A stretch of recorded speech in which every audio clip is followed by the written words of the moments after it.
Hello, everyone. Welcome to this live webinar on the topic of prevention and control of HIV/AIDS, progress and challenges.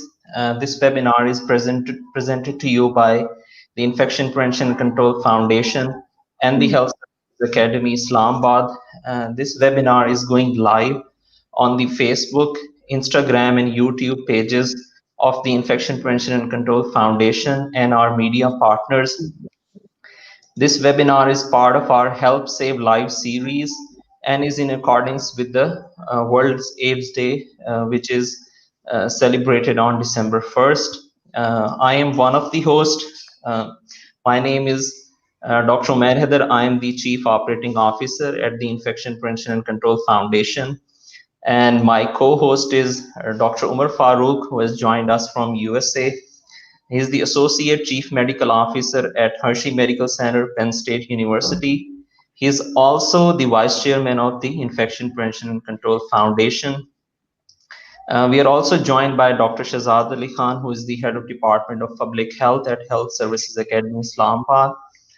And before I move to our first speaker, I just want to briefly touch upon, and then Dr. Umar will also briefly touch upon the HIV/AIDS problem in Pakistan and around the globe.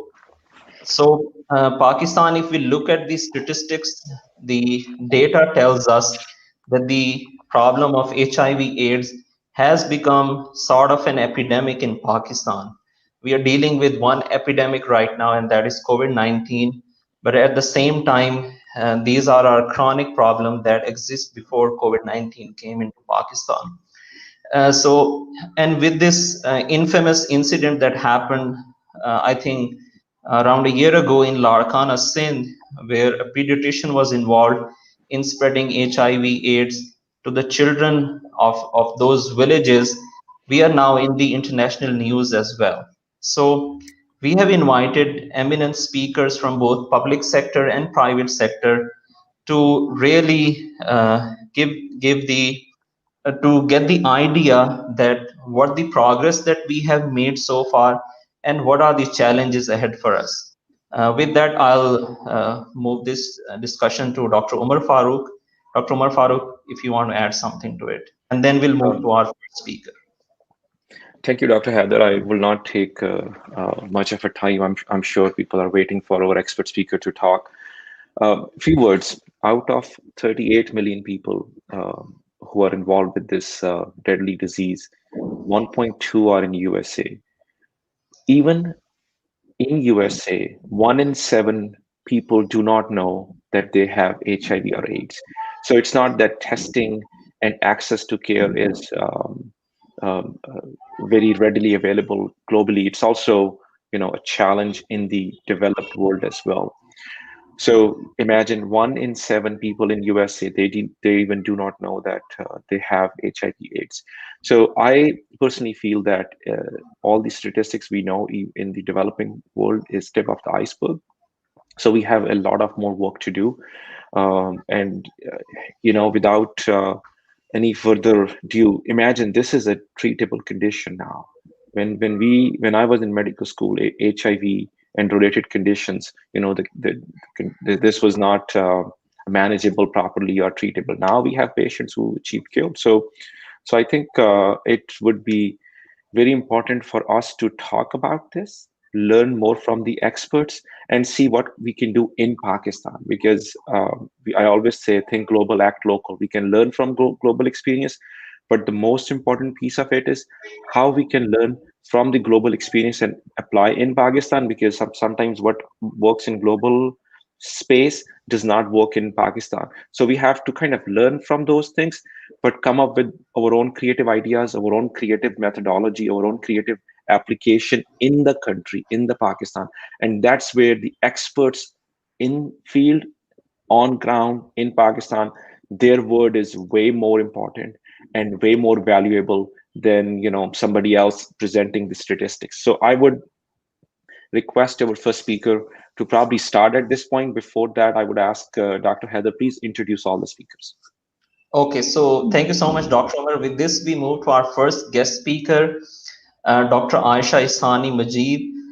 She is the National Program Manager at the National AIDS Control Program, Pakistan. She's heading several other things as well, which Dr. Shahzad already briefed you. So her topic of talk today is prevention and control of HIV/AIDS in Pakistan, progress and challenges. Thank you so much, Dr. Aisha, for taking time out. Um, let's move to your talk. Yeah. Thank you very much. I'll just I won't take up much more time. We'll just go ahead to the presentation. It's very brief. It is something which we've also we currently prepared for the upcoming SARC conference on HIV/AIDS as well, so that you can know what is the statistics and what is the condition on ground. And then from there on, we can move ahead with our ideas and ideas from your end and make a path ahead. HIV/AIDS as well. Yes, so we're just putting this up.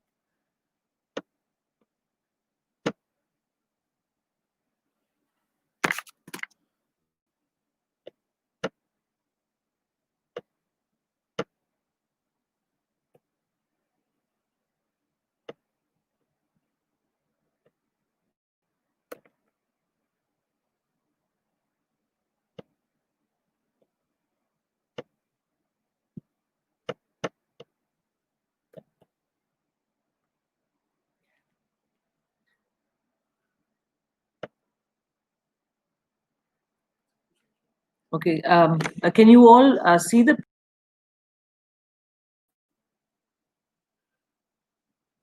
can you see the presentation? We've put it up on sharing. Yes, it's Yes, visible. yes, we can. Let me. Slide show करने हैं इसको. I think let me.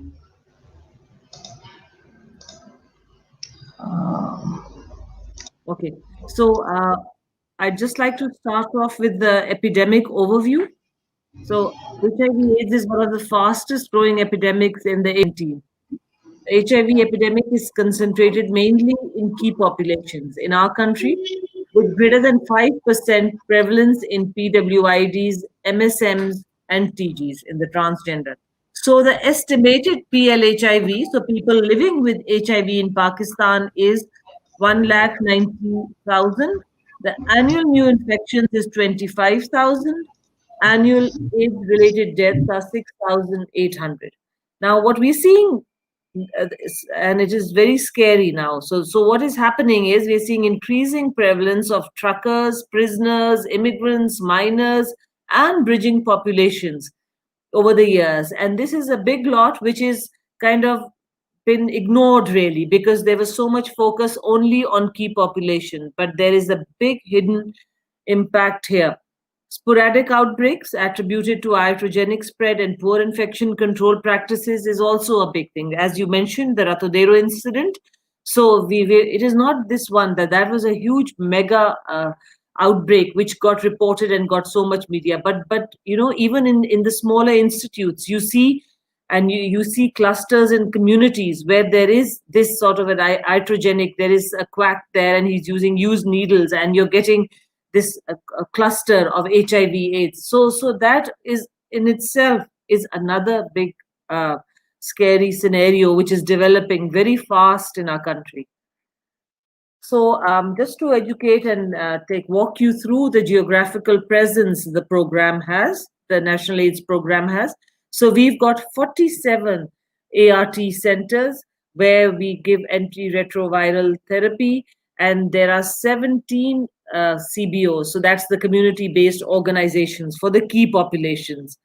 The ART centers are spread in primarily in Punjab and Sindh, but there are centers there in KPK and Balochistan as well. The CBOs, the community-based organizations, are primarily in Punjab and Sindh. And what you can see here, the blue in the map are the ART centers in the different districts of the country, and the CBOs are green, and the red is where they overlap. So both are present in the same district, which ideally should be so.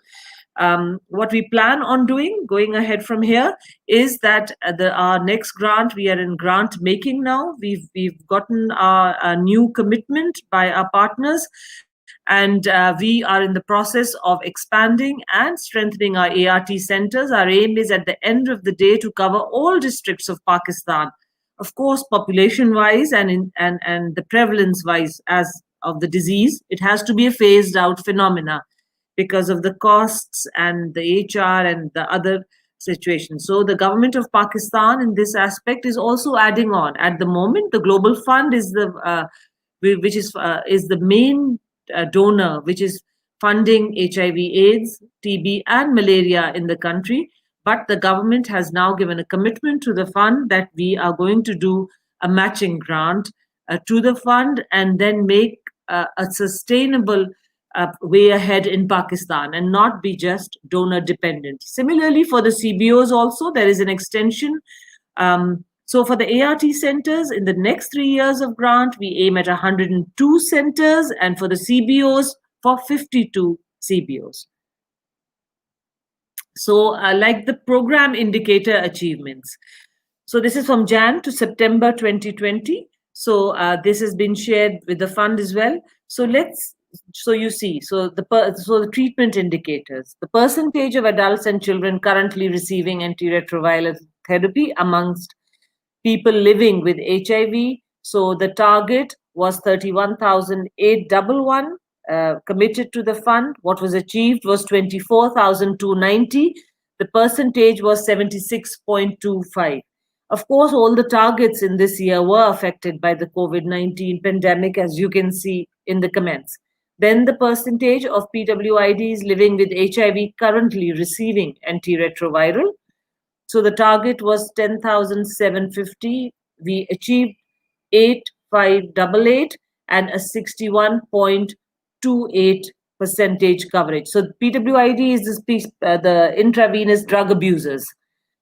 Then a percentage of people, living with HIV in care who are screened verbally for TB in HIV care or treatment settings. So as per the guidelines, initially for the baseline, the TB, sputum and X-ray and the whole bit is done. But on the subsequent visits, it's a verbal screening. And those who are, showing symptoms or complaining, there's a certain set SOPs, undergo more extensive TB testing during the HIV care or treatment.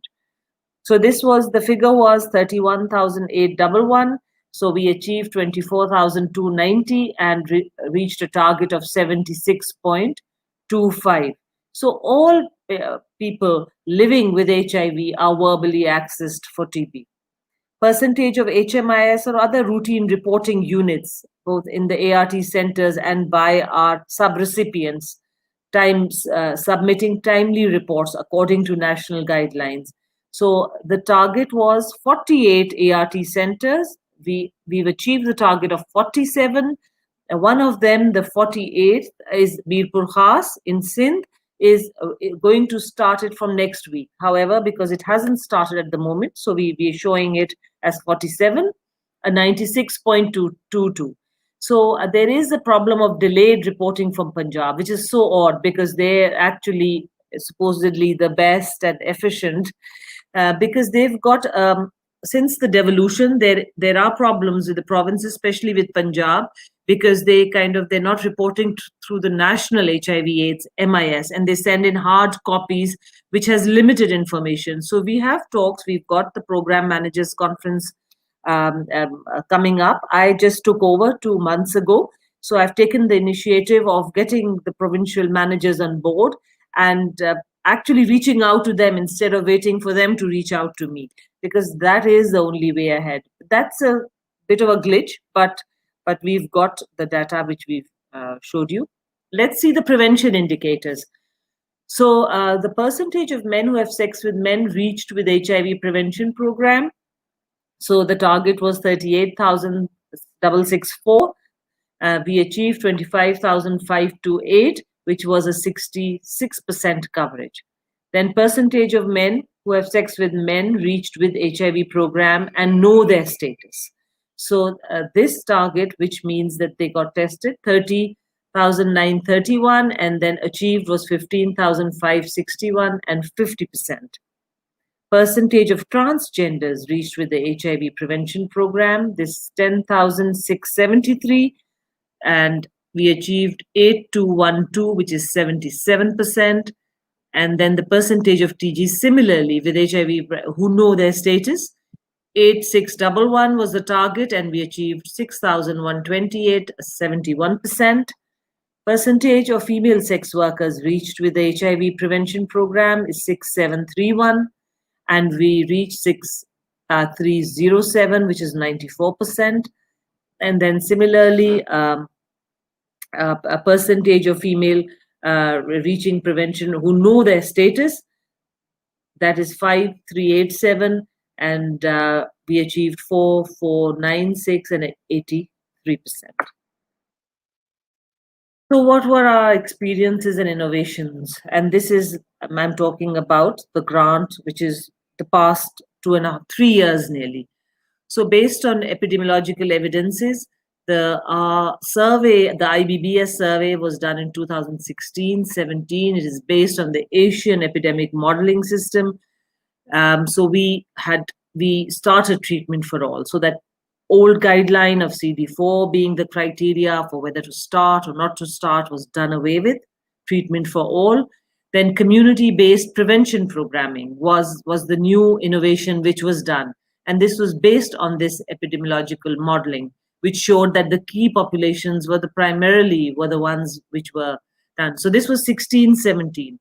And another thing was that the HIV/AIDS has been included in the universal health coverage, the essential package of health services at the community and primary healthcare levels. This has just been signed off by the 4 provinces and by the federal government last month. And now this is going, so at the community and the primary healthcare levels, we're going to have HIV advocacy, referral, and giving them condoms, syringes, etc. So there is a whole package, the DCP3 package, that is now for HIV/AIDS at community and primary healthcare level. Regarding, so I'll come to the challenges, and I think we'll just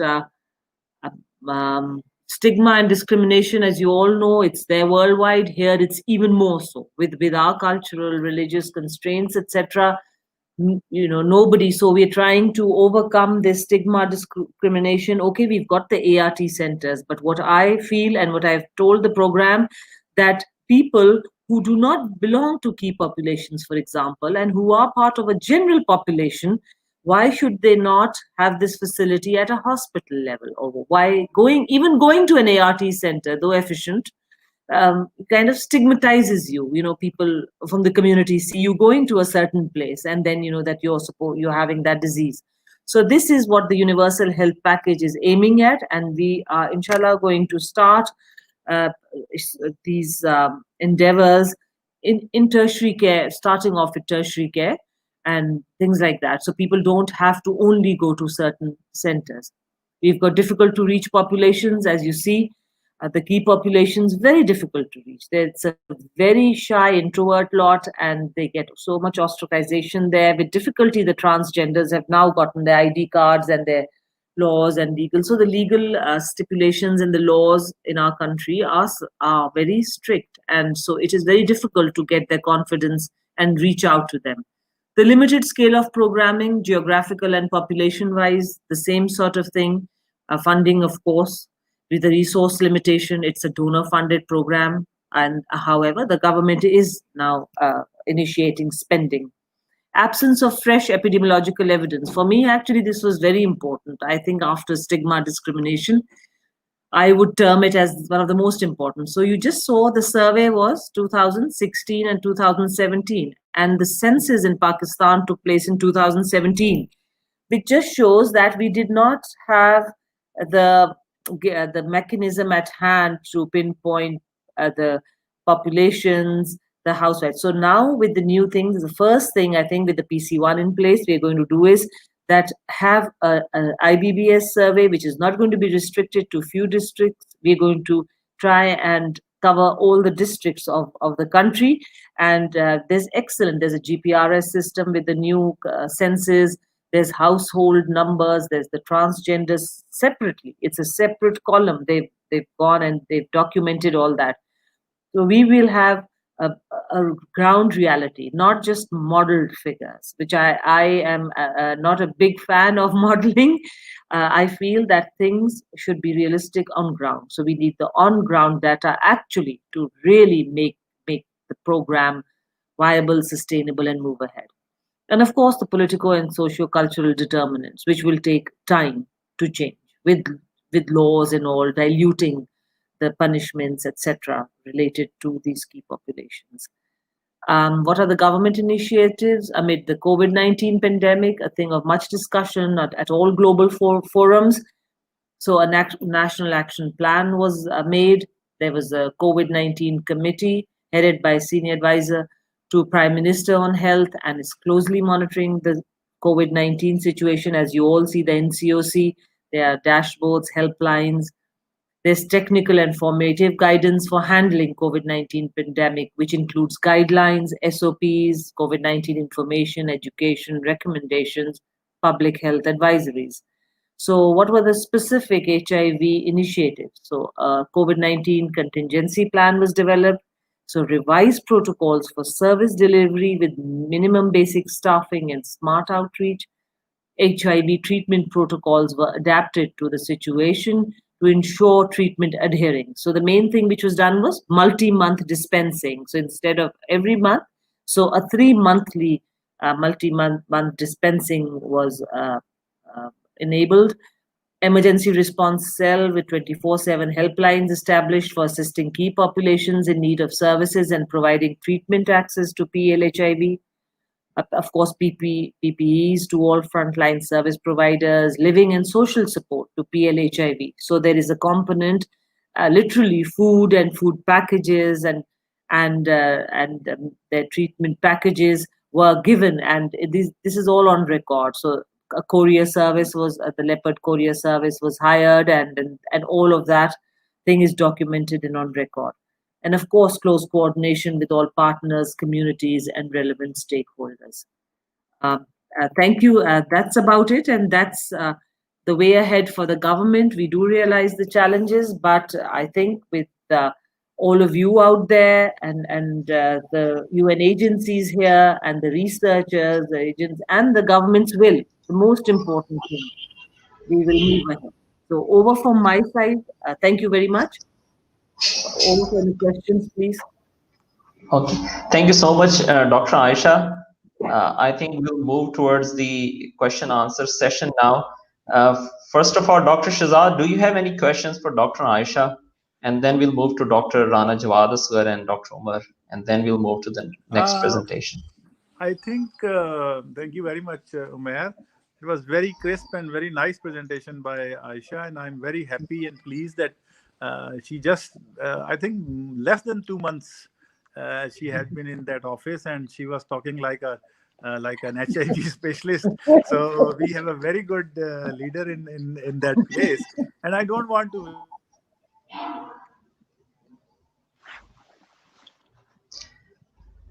Can say Guru Rana Jawad Saab, keep waiting. So I'll be listening to him actually, and then when my turn comes, I'll talk a little bit. Okay, thank you, Aisha, and over to you, ma'am. Thank you. Okay. With that, we'll move to our next guest speaker, Dr. Rana Jawad Asghar. He's the CEO of Global Health Strategists and Implementers. He has been part and parcel of the CDC FELTP program here, and he also headed the CDC Pakistan office as well, if I'm not wrong. So first we got a speaker from public sector, and then now we have got a speaker from the private sector to really do the situational analysis of what was said. Has it really happened on the ground or not? And also add the global perspective as well. Without any further ado, I'll hand it over to Dr. Rana Jawad Asghar. Thank you so much, Dr. Rana Jawad Saab, for coming. Thank you very much for inviting. And after looking at Dr. Shahzad, now I have realized the real culprit behind every every problem here.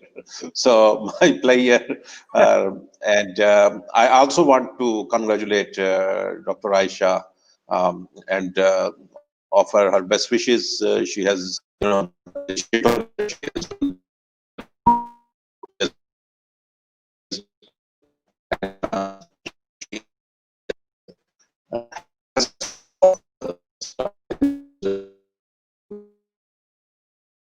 so that you can see my presentation.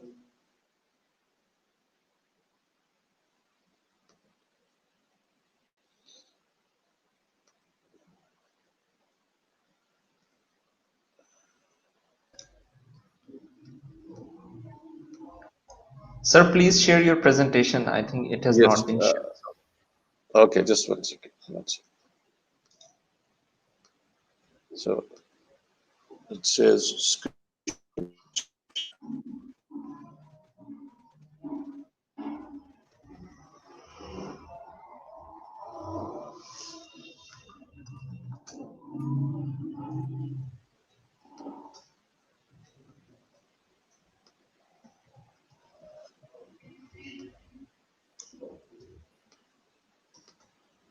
okay. Assume you are getting it at this moment. Yes, yes.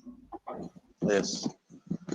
So thank you very much again inviting me.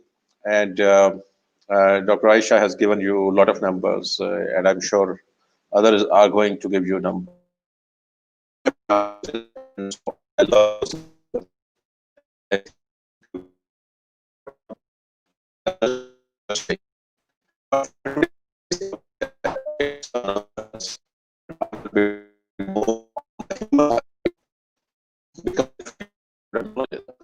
And so,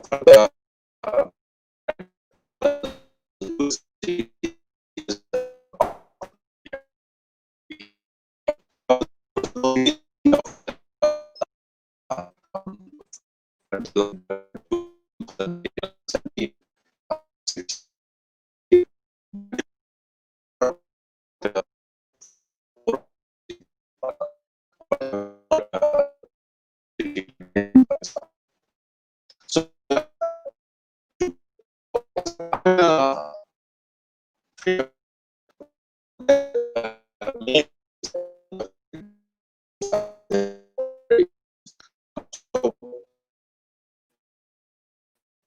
somebody who's working academic settings on the me case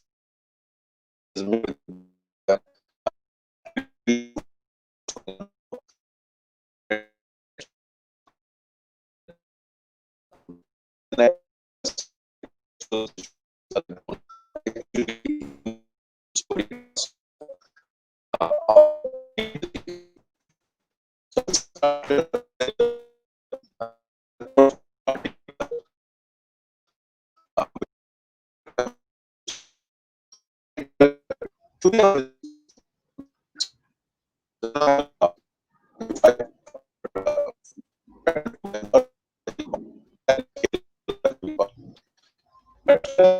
Sir, I think, sir, sorry to interrupt you. I think your internet connection there is internet connection problem on your side. If you can correct that, that would be good. There's a lot of delay on your end and distortion as well. If you could reconnect.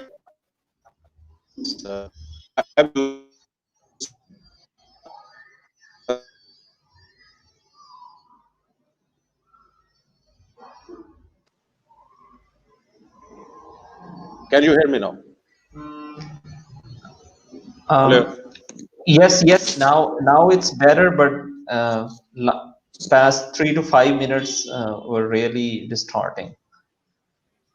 Okay, so I will not repeat what I said in the last 3 minutes for the sake of time. But what I'm saying to you that I have seen HIV/AIDS patient a lot in Africa where I was working, and we worked with the community where there was 25% of pregnant women were HIV positive. But when I came back to Ratidero, my heart was like really bleeding in real terms. And then when I write this column of mine, which was about Ratidero, a crime of innocence, after writing it, actually, I felt that I need to cry. I didn't cry, but it was as close as I could get to a cry. So that's why, and I start with my presentation with an actual incidents which happened with me in Ratidero. And the question was, will she live?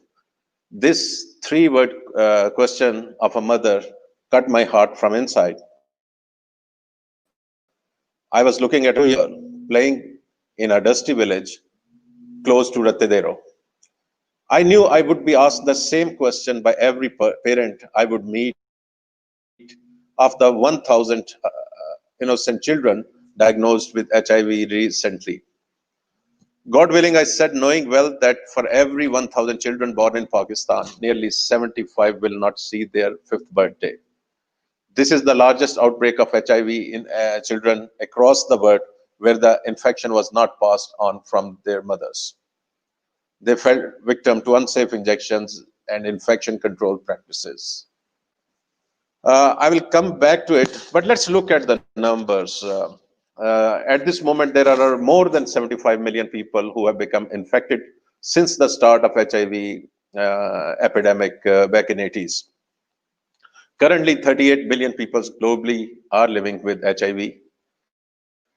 And in 2019, 1.7 million became newly infected with HIV. 700,000 people died from AIDS-related illness in the same year, and 32.7 million people have died from AIDS-related illnesses since the start of epidemic. These are the huge global numbers. And what is the cost and where we are at the finances of this? 18.6 billion was available for AIDS response in low and middle income countries, which is actually 1.3 billion less than what was available in 2017. Where everyone think that it is donor programs are donor supported programs.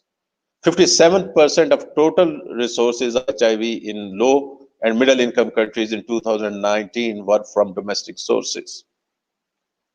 UNAID estimates that around 26 billion US dollars will be required for the aid response in 2020. And the first bullet is telling that we have around 18 billion available. Looking at the treatment side, 26 million people were accessing antiretroviral therapy, which is starting from only 6.4 million were getting in 2009. Huge improvement. And 67% of all people living with HIV were assessing the treatment. So access has been improved. 68% of adult aged 15 years and older living with HIV had access to treatment. So if you compare it with the even 2009 numbers, things have changed far better for most of the world. 53% of children aged 0 to 14 years have access. 73% of female adults 15 years and older had access, and 61% of males. If you again looking at different categories, improved access over the years. And the most important indicator for me, because I have worked in this area, 85% of pregnant women living with HIV had access to antiretroviral medicines. That actually saves not only their health and life, but also prevent transmission to their unborn child. So progress is that new HIV infections have been reduced by 40% since the peak in 1998, 1.7 million compared to 2.8 million in 1998. Since 2010, new HIV infections have declined by 23% from, again, 2.1 to 1.7 million. So since 2010, new HIV infections among children have declined by 52%, and that means from 310,000 to 150,000 only, and AIDS-related deaths have been reduced by 60% since the peak in 2004. That's 1.7 million to just 700,000 now. But here is the sad story of Eastern Mediterranean region. And first, I'm just going to show you some graphs. This is HIV population, WHO region over the years. Very nice increase. New HIV infections, WHO region. Keep in mind what you heard about the global dramatic decrease in numbers, decrease in infections, decreases in deaths, increase in excess. And let's talk about our region. AIDS death, WHO region, again, increasing. And if we sum up all those things, in 2015, the rate of HIV AIDS deaths in EMR was 1.8 per 100,000 population. That's actually is 43% increase from 1990. There has been 60% decline at a global level of HIV, but in our part of the world, there is 43% increase. Not only that we have balanced their decrease, we have increased the number of cases. So 70% people living in HIV live in 3 countries. That's our problem: Pakistan, Islamic Republic of Iran, and Sudan. So that's 70% of AMRO region population who is HIV infected is in these 3 countries. A fast-growing HIV epidemic with a 32% increase in number of new infections and a 63% increase in the number of AIDS-related deaths since 2010. At the same time, region has the lowest coverage. So we saw our infection is going up, our deaths are going up, but we have also the lowest coverage of HIV prevention, testing, treatment, and care services out of all WHO regions globally. That's the real situation on the ground. So now this is a whole UN model which is 90, and Pakistan is also trying to follow this. And that's that 90% of people living with HIV know their status. 90% of people diagnosed with HIV receive treatment, and 90% of people receiving treatment have the virus suppressed in their bodies. Dr. Aisha gave a lot of those numbers and indicators, and someone else worked with numbers in Pakistan. I will request her to always be very suspicious of any number she gets. There is any number, she has to verify herself to make sure that the numbers she's getting are actually a true picture on the ground. So why, when global trends of mortality and morbidity are dropping, we have increasing trends? Number one is denial. As a nation, we are in a denial mode. As a person, we are in a denial mode. As a physician, we are in a denial mode. As a healthcare planner, we are in a denial mode. And we think it's someone else's problem. That means it's not Pakistan problem, it's maybe UN AIDS problem. And that's the reason is that all the AIDS program in Pakistan, historically, at least I'm aware of, has been funded by international donors. Because we never thought this is our problem. And that's the problem we cannot control. This problem has become bigger, where everyone else in the world is controlling it or doing it better. We are failing on it. So just in American, there's a good saying, $1 where your mouth is. That means you just don't say that this is your priority as a country. Tell me how much money you have earmarked for this program.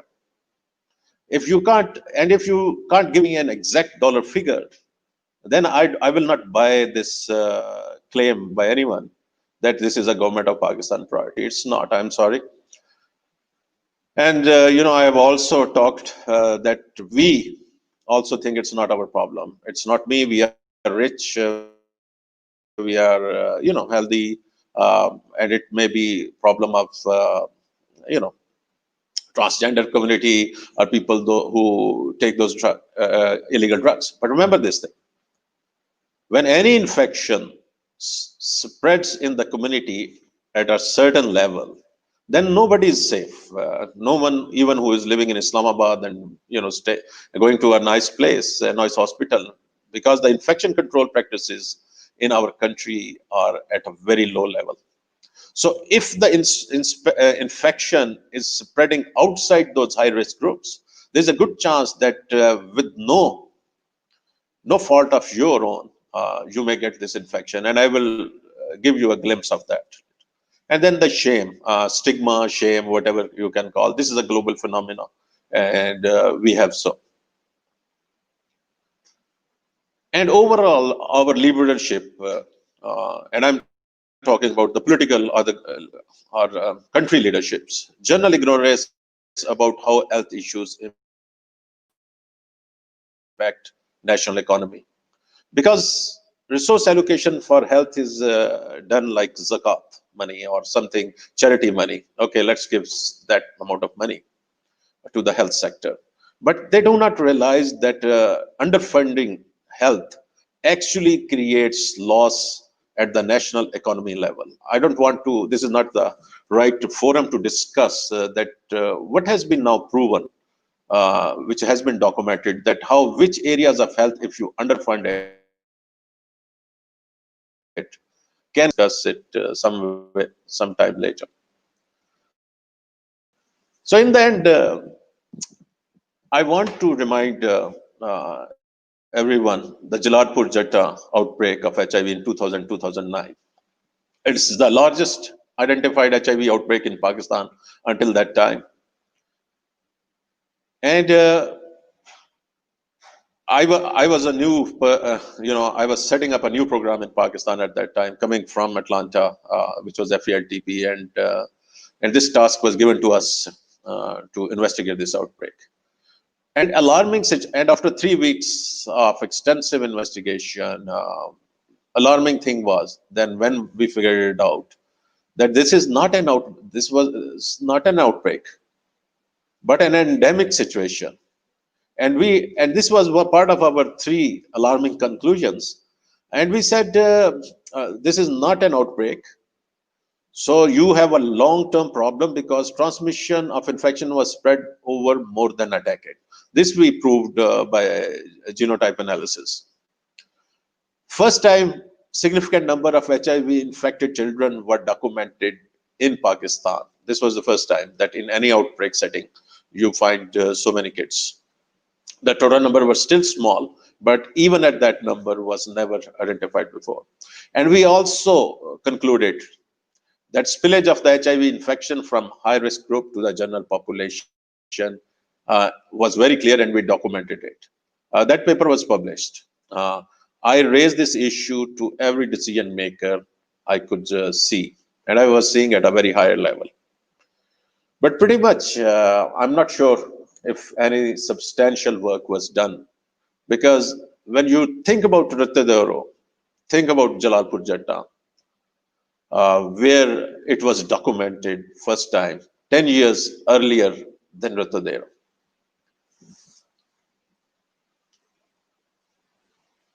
So coming back to Ratadero, a young father in Ratadero was very agitated with me and made harsh statement when I was trying to get information about his 1-year-old girl.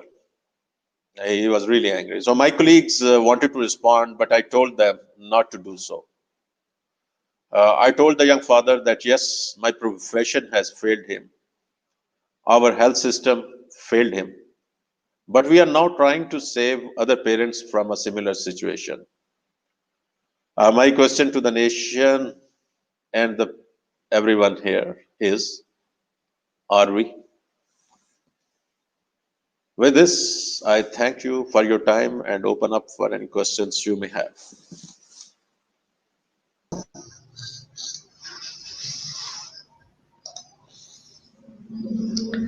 Thank you so much, Dr. Asghar. Dr. Shahzad, if you have any questions for Dr. Asghar. Thank you, Dr. Rana. It was as usual and very crisp and very straightforward and very nice presentation. Um, can we have some sort of, you see, I feel like if we cannot improve the infection prevention control issues in this COVID opportunity, I will say opportunity, because COVID has given a new height to the importance of infection prevention and control. So my question would be, can we do something utilizing this COVID example and improving the infection prevention and control in the country, developing a system and trying to integrate a lot of sort of vertical programs in the name of hepatitis and HIV/AIDS and blood safety and thalassemia and a lot of other vertical programs, all sort of talk about this safety, infection prevention and control. So can we think of this, Dr. Jawad? Yes, these horns are not coming from my outside. So, uh, so Not from my outside that- either. okay. Yeah, thank you. So, I guess these are from my side then. okay. He's in the office. Okay. Okay. So here is, I think Shazad, you made a good points, and I actually my last op-ed, which was published in Express Tribune last week, actually said this, and it mentioned infection control practices, our problem, and I also raised this issue that right now we have a temporary attention from the senior decision makers. And this is time to reset the whole health system, Yeah, focusing on of what is course. important. This attention is not going to last for years. Yeah, I can tell you this for when the sure. cases get low.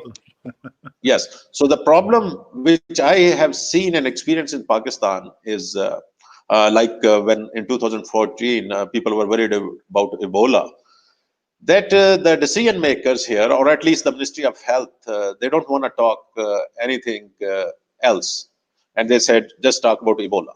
And I raised this issue at this there. My worry is that even at this moment, we will just so fixated or are so fixated on COVID that we are not looking at the system-wise approach.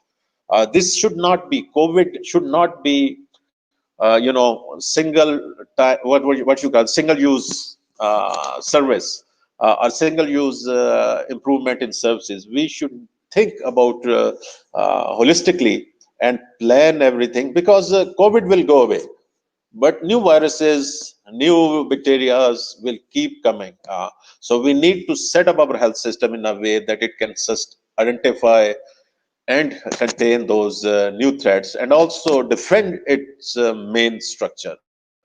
Right now, I'm always worried when any infectious disease comes to Pakistan, because all of us know what is the level of infection control in our 99% of hospitals. Dr. Sadat, I have a question for Dr. Asghar, if I may. Yeah, sure, please. Okay. Dr. Asghar, does this HIV/AIDS problem have the potential to become as you mentioned in your slide, that the spillover is happening from high-risk population to general population? Does this problem have the potential to become an endemic problem, like we have hepatitis now? We kept on ignoring it, and now it's a major problem that we don't even know how to solve it. Yes, and that's what actually we published paper of that in 2009. That this is an endemic situation. Number two, it is spilling into because that was the first time, Jalalpur Jatta, that with extensive interviews, we couldn't find high risk behavior in certain number of patients, and we assume there are other ways it was spreading also. So these people, like Rati Dero's kids, they were not injecting drugs. They were not, they were going to regular doctors, qualified doctors, both places. But once you have this infection level of any infectious disease in a population beyond certain level, that is very easy to spill over into the general population and start infecting all others. So I think it's a very for me that's a real worry, and I agree with you. شکریہ doctor Asghar. اگر مجھے بھی اجازت دیں سوال پوچھنے کے تو ضرور ضرور. ایک تو بات یہ ہے کہ آپ نے جو ہے نا بڑے دل کے ساتھ ساری باتیں کی ہیں، جو کہ جو بات جو دل سے جو بات نکلتی ہے وہ اثر رکھتی ہے. تو اچھا، مجھے دو جسٹ لائک جلال پور جٹاں والی بات سن کے تو 2-3 میرے دماغ میں سوال آ رہے تھے. ایک تو یہ ہے کہ جو آپ کے کمیونٹی کے ورکرز ہیں، دیکھیں پولیو کے ورکرز کو بڑی پاکستان میں پھینٹی شنٹی بھی لگی ہے، ٹھیک ہے. تو آپ کا کیا ایکسپیرینس رہا ہے overall, because you are on the field and you did like one outbreak investigation and then I think you probably have a better handle on کہ کیا ہو رہا ہے. ڈاکٹر عائشہ پتہ نہیں وہ بھی ہیں لائن پہ، maybe she can comment on this too کہ بھائی آپ کے ورکرز کا چیلنج کیا تھا سملر ٹو ادر جیسے پولیو کی ٹیم تھی. اور دوسرا یہ ہے کہ ایک دوسرے سوال میں یہ کرنا چاہوں گا and I will stop after that کہ جب اتنی میجر آؤٹ بریکس آ رہی ہیں، they are proven by the scientific evidence there, تو جو ہمارے کمیونٹی لیڈرز ہیں وہاں پہ ان کا کیا رسپانس ہے کہ وہ، کیونکہ دیکھیں جو انفلوئنس کمیونٹی لیڈرز یا لوکل لیڈرز کا یا امام مسجد کا ہوتا ہے سم ٹائمز گاؤں کے پاپولیشن کا، وہ میرا آپ کا نہیں ہوتا. تو اس میں مجھے I just want to know کہ بیکاز آئی فیل کہ آپ کا ذرا you have a hand on the pulse of the people کہ بھائی ادھر کیا ہوا، کہ ان کا کیا رسپانس تھا. یہ دو سوال تھے. ہاں بڑے اچھے سوال ہے. کوئی بھی بیماری اسٹگما والی ہو، کیونکہ میں نے امریکہ میں بھی دیکھا ہے، ہم نے آؤٹ بریکس وہاں پہ کی بھی میں نے، اور وہاں ایون ٹی بی کے مریضوں کے ساتھ اتنا اسٹگما ہوتا تھا وہاں بعض جو رورل ایریاز کے اندر ہے کہ دے ول بیٹ دیم اپ، ان کو پھٹی پھوٹی بھی لگا دیتے تھے کہ تمہاری وجہ سے ہمارے ایریا میں یہ بیماری پھیل رہی ہے. ان کے لیے ٹی بی بھی اس طرح نہیں ہے جس طرح ہمارے لیے بڑی as a disease of stigma تھی. یہاں پہ جب جلال پور جٹا کا واقعہ ہوا تو جب بہت سارے کیسز ایک دم رپورٹ ہوئے تو بڑا زیادہ بیکلیش فرام کمیونٹی آیا. لوگوں نے وہاں پہ کیے ہوئے رشتے جو تھے بچوں کے اس علاقے کے اندر وہ کینسل کرنے شروع کر دیے، اور جو کمیونٹی تھی وہ بڑی ہاسٹائل تھی، اور 1-2 دفعہ کچھ لوگوں نے کوشش کی اور ان کو کوئی پھینٹی وڈی بھی شاید پڑی یا بگا دیا گیا کچھ بڑی. تو جب ہم گئے، جب ہمیں کہا گیا تو وہ شاید اسی وجہ سے کہا گیا کہ ہم کوئی اور نہیں کر سک رہا تھا، تو ہمیں جب کہا گیا تو ہمارا جو ایک اپروچ ہوتی ہے وہ جس طرح آپ نے کہا ہے کہ وی سٹ ڈاؤن ود سٹی، جو بھی وہاں کے ایلڈرز ہوں علاقے کے، ان کے ساتھ بات چیت کر کے اونلی اسی کے بعد آپ کو ایکسیس ملتی ہے اس کمیونٹی کے اندر. آپ ہر کمیونٹی کا اپنی ایک سیٹ اپ ہوتا ہے، اسٹرکچر ہوتا ہے جس میں آپ کو آپ جب پہلے کام کرتے ہیں تو آپ اندازہ کرتے ہیں کہ کس شخص سے پہلے بات کرنا میرے لیے فائدہ مند ہے، اور اس کے تھرو. اور اس کے اندر جو ہم نے دوسری ٹیکنیک یوز کی کیسز کو آئیڈینٹیفائی کرنے کی، وہ کیا کہتے ہیں، جس میں کیس سے ہم پوچھتے ہیں کہ بھائی آپ کے نزدیک آپ جیسی، پہلے اس کا ٹرسٹ لے کے اور اس سے پھر سلولی اس کا کانفیڈنس لے کے ٹریڈیشنل کانٹیکٹ نہ ڈھونڈنا بلکہ ایکچولی وہ رسک ڈھونڈنا کہ جس کے ساتھ یہ ہوتا ہے. اور پھر ہمیں آہستہ آہستہ جب جو شروع کے مریض تھے ان کو ہمارے پہ اعتماد آیا تو آہستہ آہستہ وہ کھلتے گئے اور ہمیں پھر گائیڈ بھی انہوں نے یہ کیا. اور یہی ہوتا ہے کہ اگر وہ مریض آپ کے ساتھ ہونا ساتھ دیں تو رتو دیرو میں بھی میں یہ صفدر پاشا صاحب ہیں تو WHO کی طرف سے، تو رتو دیرو کی بھی آؤٹ بریک میں مجھے موقع ملا کافی دفعہ وہاں ٹائم سپینڈ کرنے کا ہفتوں کے حساب سے. اور وہاں کی سچویشن اتنی بڑی سکیل پہ تھی کہ جلال پور جٹا چیزیں وہی تھی جو، اور ہم کہتے تھے کہ مجھے ایسے لگ رہا تھا کہ میں 10 سال پہلے کا منظر دیکھ رہا ہوں، لیکن scale was now 10 times more. اور جو شاید آپ کا کوشچن تھا یا کسی اور کا تھا کہ یہ 10 سال میں ہم ایک چھوٹے سکیل کی آؤٹ بریک سے جو بالکل سملر پیٹرن کے اوپر تھی کوئی 10 times more پہ گئے ہیں. تو اب خطرہ یہ ہے کہ اس سے جو اگلی کوئی آؤٹ بریک اگر ہم نے کچھ نہ کیا تو that will be a much bigger problem. Thank you. Doctor Ayesha آپ کا کیا ایکسپیرینس ہے کہ آپ کے جو ورکرز ہیں، جو فیلڈ میں لوگ ہیں، ان کو کوئی پرابلمز ملتی ہیں when they go and work in these areas? I think more than the problems in those areas is that the general apathy in our people. I mean, I'm talking about the workers, and it's not COVID. तो वो लोग तो I think लोग तो शुक्र करेंगे कि कोई आए और करे. I'm telling you, people aren't averse to it. It's actually the workers. या तो initiative ज़्यादा दें, या कोई initiative हो उनको, कोई something which makes it an out of a box thing. तो आप जो routine करेंगे ना, routine से तो कभी भी नहीं होगा. देखिए रतो देरो का ये है, my team member sitting here, he just had a visit to Sindh and came back. It's 1495 now, the number. The numbers increasing. क्या हुआ उस वक्त? Everybody comes in. जी कौन आपके ख्याल में, मैं या आप इमाम मस्जिद के साथ या किसी के साथ जाके बैठेंगे जी? I'm telling you, this is not on. This is not reality. Reality ये नहीं है. Reality is like from within the community, in incentive and they keep on, like something. There a lot of the TV, telephone, media, जो चीज repeat होती है. Breast cancer का देख लें कि कह अब जो है ना, वो हर औरत अपना है खुद आके और फिर साथ सहूलत भी हो. तो ये जो है ना, हाइप के वक्त तो सब पहुंचे होते हैं जी. अभी पूछिए ये होके आए हैं क्या है? कुछ भी नहीं जी. इतनी HIV की किट्स मंगाई गई जो कि डायरेक्टली ग्लोबल फंड ने भी दी. WHO ने, पाशा साहब बैठे हैं, इन्होंने इतना उधर हेल्प आउट किया और सारा किया. लेकिन अब क्या है, वो एक्सपायर हो रही है. हम कैंप्स लगाएंगे, हम ये करेंगे, वो करेंगे, लेकिन फिर क्या हुआ? जब in the media and all that fizzles out, nothing happens. और जो दूसरे सवाल का जवाब है, एक तो ये जी, ये रियलिटी है हमारे यहाँ. It's all that thing in meetings, in boardrooms, everything. I believe me that on ground, अभी महीने में एक दफा हर ART सेंटर्स के साथ जाना आना मुमकिन कम हुआ है because of this thing COVID. तो then मैंने कहा कि वर्चुअल डायरेक्टली मुझे बताएं. अभी मैं इनसे यही कह रही थी, भाई इंचार्ज कौन होता है? रिस्पॉन्सिबिलिटी आप सूबे वाले को दें या इधर दें? एक होना चाहिए. दूसरा ये कि बायोमेट्रिक नादरा के साथ किया है. ठीक है, कार्ड सबके पास नहीं हो, ये है वो है, लेकिन बायोमेट्रिक जो उनकी डिवाइस है उस पे होना चाहिए. यहाँ एक कोई लोकल सी डिवाइस है जी, बायोमेट्रिक उसी बंदे ने 10 दफा लगा दिए अंगूठे और वो है. एक ये भी इनिशिएटिव हम कर रहे हैं. And then this 120 rupees per person कोई कॉस्ट है जो कि आपके सॉफ्टवेयर के अंदर ही जो है वो हो जाएगी. तो जो नंबर्स की कर रहे हैं ना, तो एक्चुअल नंबर्स जो है फिर ही पता चलेंगे. Otherwise you never know. इतना है, दवा भी चली जाती है, दवा खाई जा रही है, फिक रही है, क्या हो रहा है MIS में, क्या एंटर हो रहा है, नहीं एंटर हो रहा. We've been, the past 2 months with Dr. Pasha and the rest of the people, they've been giving me this input. और उसका एक ही तरीका है. And I've requested Nadra, and we're going to start this, and in our centers the MIS will be integrated with them. So अगर एक बंदा 2 दफा लगाता है या 10 दफा लगाता है, especially for the CBOs, तो वो फौरन पता चल जाएगा. ऐसे ऐसे फिगर्स हैं जी कि 65,000 हो गई जी क्यूमुलेटिव 3 सालों में एक्सेस हो गई आपकी MSMs को, या पता नहीं कितने TGs को. मैंने कहा भाई वो किधर है सारा कुछ? तो ये कुछ ऐसी चीजें हैं, ये ऑन ग्राउंड है. बट ये इसके results will take at least 3 months to 6 months to come through, and inshallah I think with all of us, and we have to meet up again also, Umar.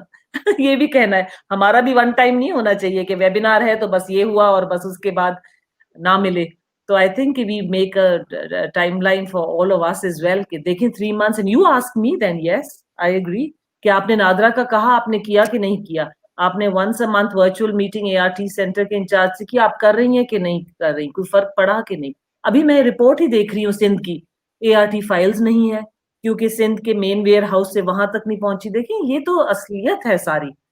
तो ये आप भी वहां बैठे हुए कोई सोच भी नहीं सकता कि फाइल ही ना हो लिखने के लिए, लेकिन रियलिटी है और इस तरह है. तो over for my side, but believe me Rana Jawad sahab, I am even a bigger believer in reality than you. I think it doesn't gel in very well with people around me, but this is how my way of working is. Thank you. Over from my side. Thank you.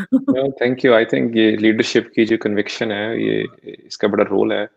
और जो accountability का factor आपने mention किया है, मतलब if I understood it right कि kit की access, मतलब testing की access है, medicine की access है और patient भी है. ठीक है, तो दरमियान में जो कनेक्ट द डॉट वाला चक्कर है उसमें थोड़ा सा गड़बड़ आ रही है. तो आई थिंक राना जवाद ने कहा है ना जी, मैंने कहा राना जवाद ने उमर कहा है ना, सिस्टम कनेक्ट करता है ना एक्टिविटीज को. It's the system. असल मसला तो सिस्टम है.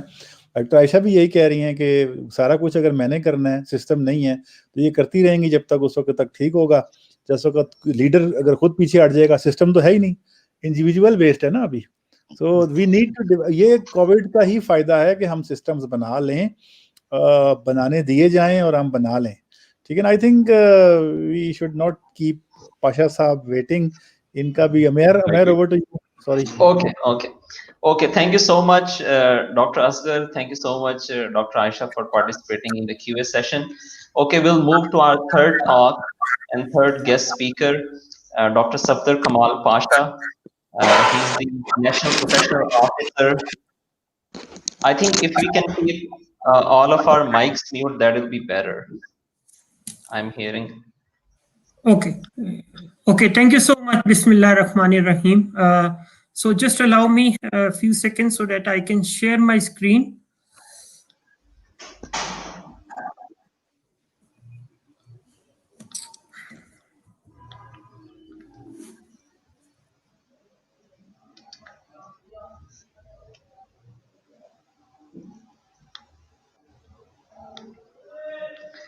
Dr. Pasha, I was looking at the slides of Dr. Aisha, and in there I could read that all of the targets were revised because of this COVID-19 pandemic situation. So that made me happier that we chose this topic to discuss today, that how we are testing and treating the patients during the COVID-19 pandemic.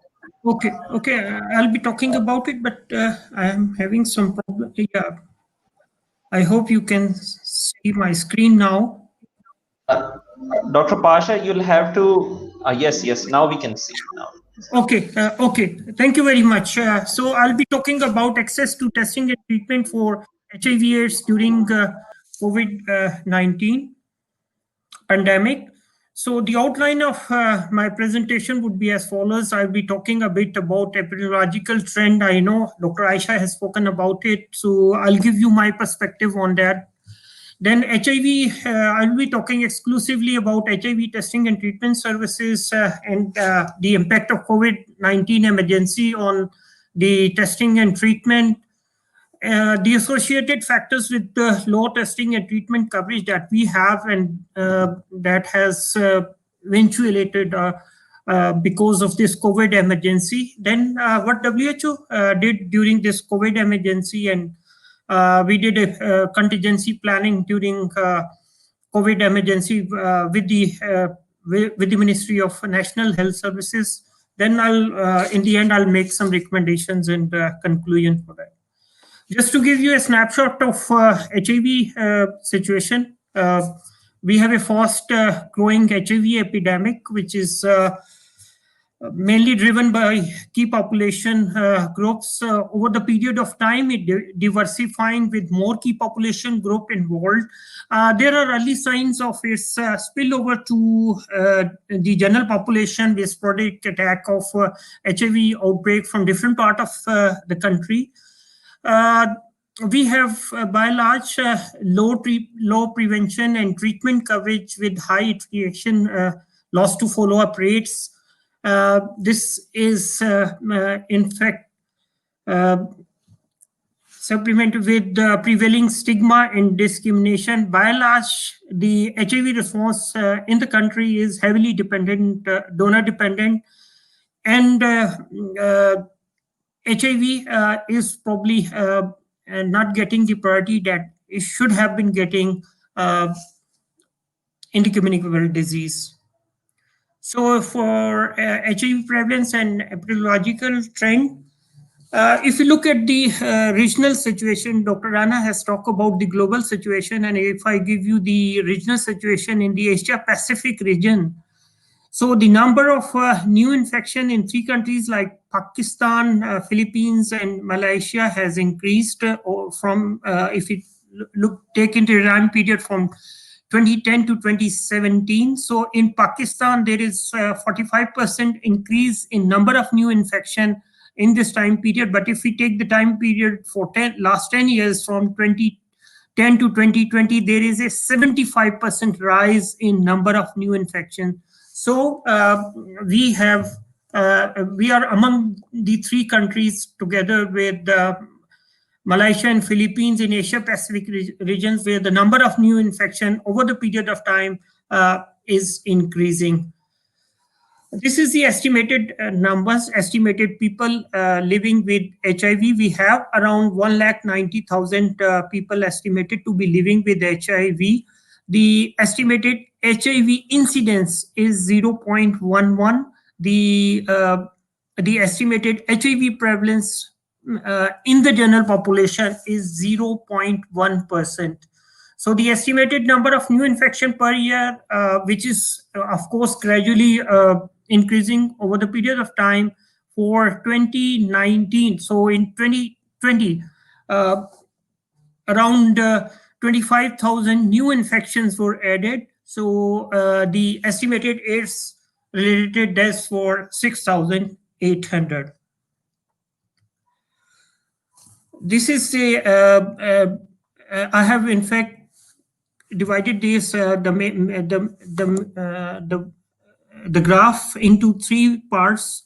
So just to give you an idea that the estimated numbers, people living with HIV, the new infections, and the AIDS-related mortalities, you can well see from these graphs that over the period of time, there's a steep increase in the numbers. The estimated numbers of adults living with HIV are around 180,000, and out of these 180,000 adults living with HIV, 53,000 are women living with HIV. So we have an epidemic which is, of course, more among male population than female population. I mentioned about the key populations, the estimates for the key population as per the surveillance round that was held in 2016, 2017. We have around 113,000 people who inject drugs. Then around 8 lakh people are men having sex with men. The female sex workers are 174,000, and then around 1 lakh are male and transgender sex workers. The HIV prevalence among the key population, we have the highest prevalence among people who inject drugs, and mind you, this is the unweighted prevalence. So at the moment, is the highest prevalence recorded is among the people who inject drugs, and if we take the weighted prevalence, it's around 37.8%. The lowest prevalence, the unweighted one, is among the female sex workers. But if we look at their population's size estimates, you can see even a small amount of prevalence can matters a lot if the population size is huge. Then another phenomena that we observed during the last surveillance round was transmission dynamics between the injecting and the sexual networks. From this figure, you can see that 35.7% people who inject drugs paid female sex worker for sex, and similarly 29.8% people who inject drugs paid to male or transgender sex workers for having sex. Similarly, 16.9% female sex worker had sex with people who inject drugs. So there's a lot of transmission dynamics going on between the injecting and the sexual networks. The infection in one group, is transmitted to the other groups. So if I show you the future trajectory of HIV infection in the country, this is from AIDS epidemic modeling that we had a couple of years back. You can see that over the passage of the time, the main reservoir of the infection would be the men having sex with an MSM community. So the highest prevalence group of injecting drug user will either become saturated, or the infection, the HIV infection, will become stabilized in that. But by and large, the MSM group, it will the prevalence with passage of time is estimated to increase. Same is the case with annual new infection by race population. Here I have taken only one province, Punjab, just to show you that the country situation is not much different from the provincial position. So even the annual new infection also indicates that the over the passage of time, the number of new infections are going to mount up among the MSM key population group. Coming to the national response, the proportion of key population reached with HIV prevention program. This is a slightly older data. I couldn't get the newer data. So the coverage by the prevention programs is hardly about less than 5% in most of the programs, and that's one of the reasons that number of new infection is increasing at quite a faster rate. But if I exclusively talk about the HIV testing coverage among key populations, so PWID, because of global fund support to the country, there's a harm reduction program going on through Nazindagi in 40 cities of Pakistan. So the PWID testing coverage is comparatively higher than the other key population group. It's around 39%, and the rest of the population, key population groups, the testing coverage is from 22 to 29%. I'll come to the treatment sites. You can see that in this bar graph, you can see that up till end September, we have around 43,964 people living with HIV registered at the 44 treatment centers in the country, out of which 24,290 they are getting the life-saving ART HIV treatment services at these centers. And since we have the highest prevalence among PWID, we expect to have more PWID among this lot who is on HIV treatment, but only 6,588 they are getting the life-saving treatment. So you can see that there is a huge gap between the people who are the HIV positive community who is registered at the treatment centers and who are actually getting the treatment. So we need to narrow this gap.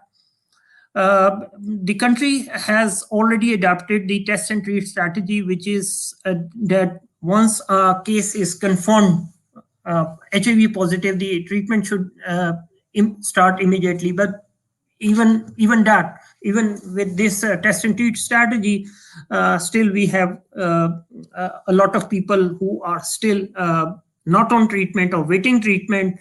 So still there are issues with the initiation of treatment.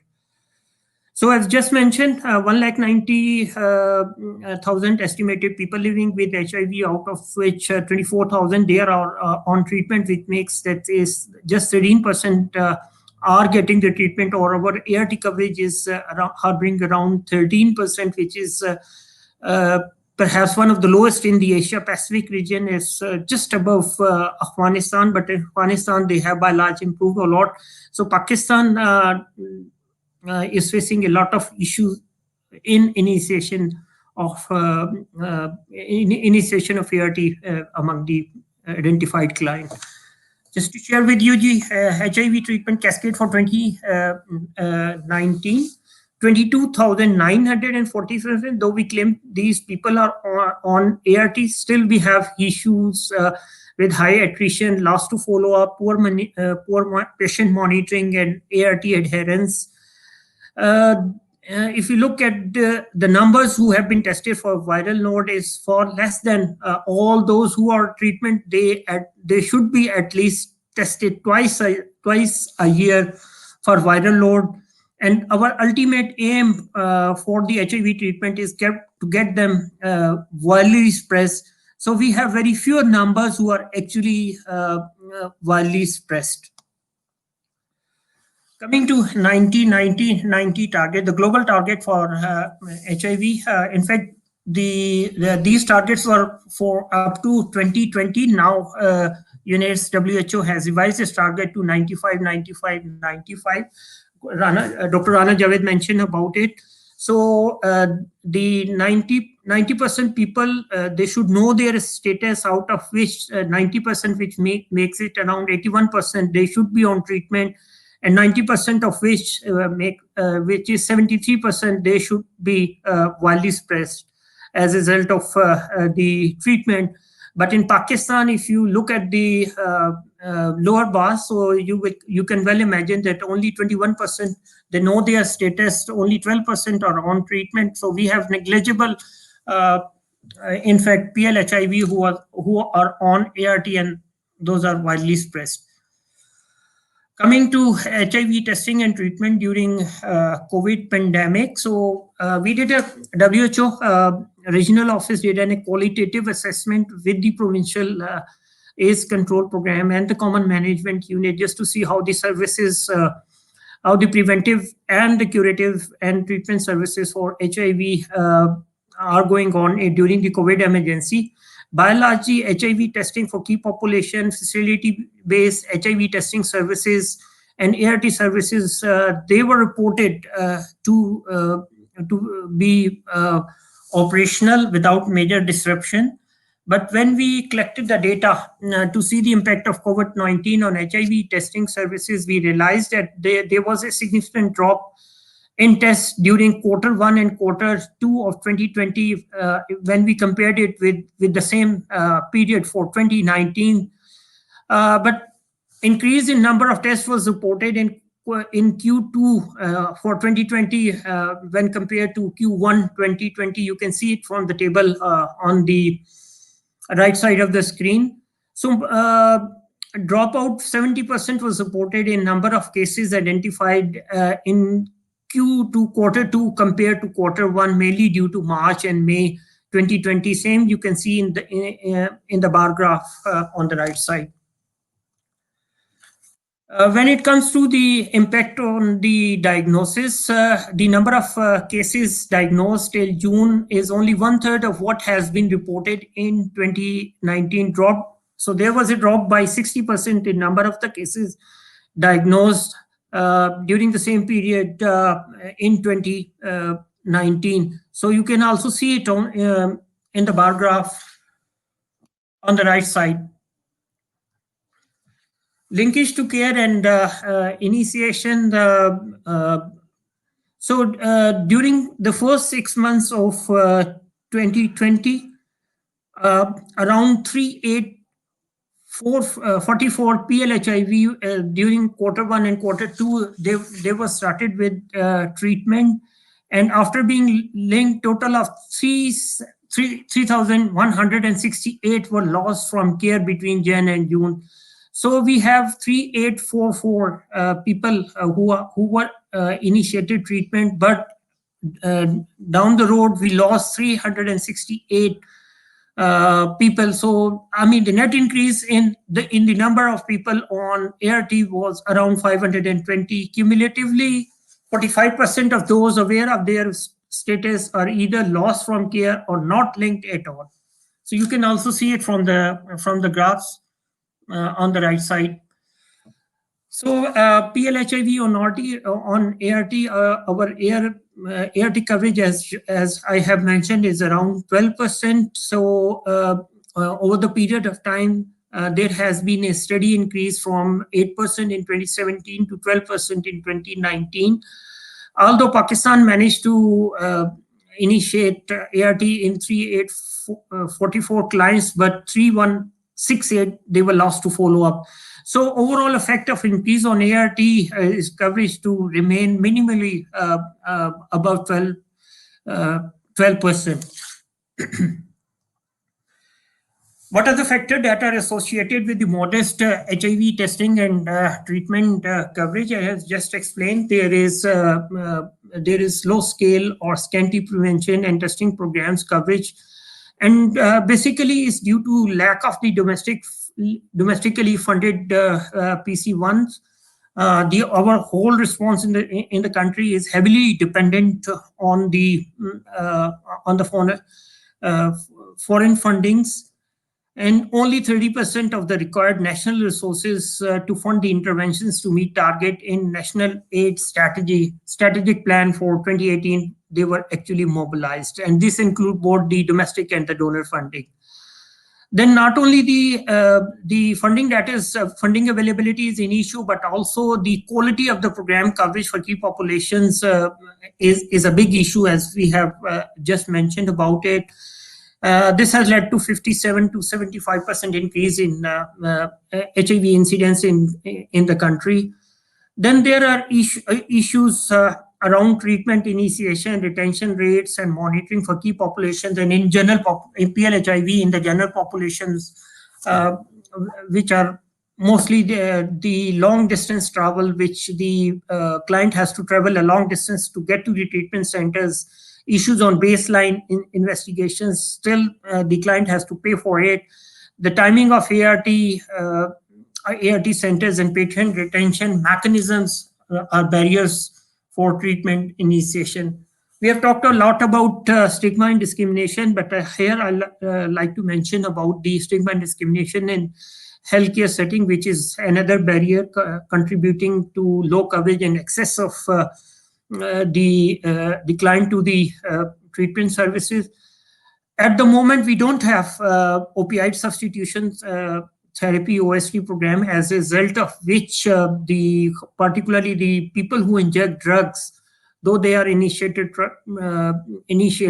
ART, but they are not retained. So I'm glad to share that under the leadership of Dr. Aisha, the new funding request, it does talk about the opioid substitution therapy OST, inshallah, will be very soon implemented in the country. Then numerous challenges in data management. We have issues with the various MIS in the country. Like different part of the country, there are different MIS operating. We have one MIS in Punjab for treatment. We have another MIS for treatment in the remaining three provinces. Then for the preventions, the Nai Zindagi has different MIS. The other Green Star has a different MIS.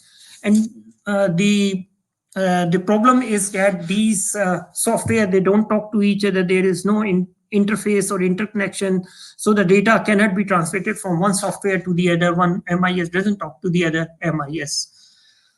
Low linkage to treatment and high loss to follow up on treatment, particularly among PWID. Though we have a nationwide program for harm reduction for people who inject drugs, which is achieving the prevention target, but 69% of the PWIDs who are screened or diagnosed, they are not enrolled in the treatment. So there's a disconnect between the drop-in centers for PWIDs, people who inject drugs, and the treatment centers, which is in fact creating a lot of problem in putting the PWIDs on treatment. Still, we haven't included spouses and sexual intimate partners of the sexual partners are not yet covered through existing HIV prevention service delivery. So these need to be part of the prevention programs, which we haven't done at yet. During the COVID emergencies, contingency planning was done to develop a comprehensive plan. WHO worked with the Ministry of National Health Services for a comprehensive contingency plan development, and measures were put in place for the continuity of the services for the communicable disease. Here I will mention a few initiatives that was taken on the guidance provided by various donors, such as multiple dispensing of ARVs, supplies of ARVs at the doorstep through courier, either through courier service or the community support group of association of people living with HIV and AIDS. Then I think we should appreciate the National AIDS Control Program and the Common Management Unit that they took the initiative and they maintain stocks of ARV not only at the provincial level but up to the level of the treatment centers. Then search and rescue operation was started for loss to follow-up, to track, engage, and relink loss to follow-up. And this initiative was started at two sites at the PIMS Institute for Medical Sciences and Hyderabad Medical Complex, just to develop a demonstration project to bring back those who have defaulted to treatment. What we need to do is to develop a contingency plan for catch-up and recovery also. WHO during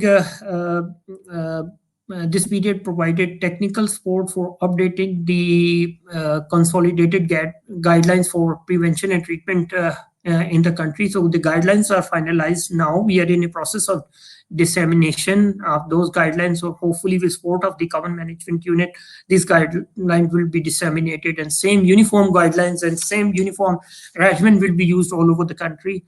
Similarly, the global HIV testing guidelines have been disseminated recently. So we are in a process of updating the National HIV Testing Services guidelines, and I hope those guidelines will, inshallah, help us in improving the quality of our HIV testing services and improving access to key populations in particular.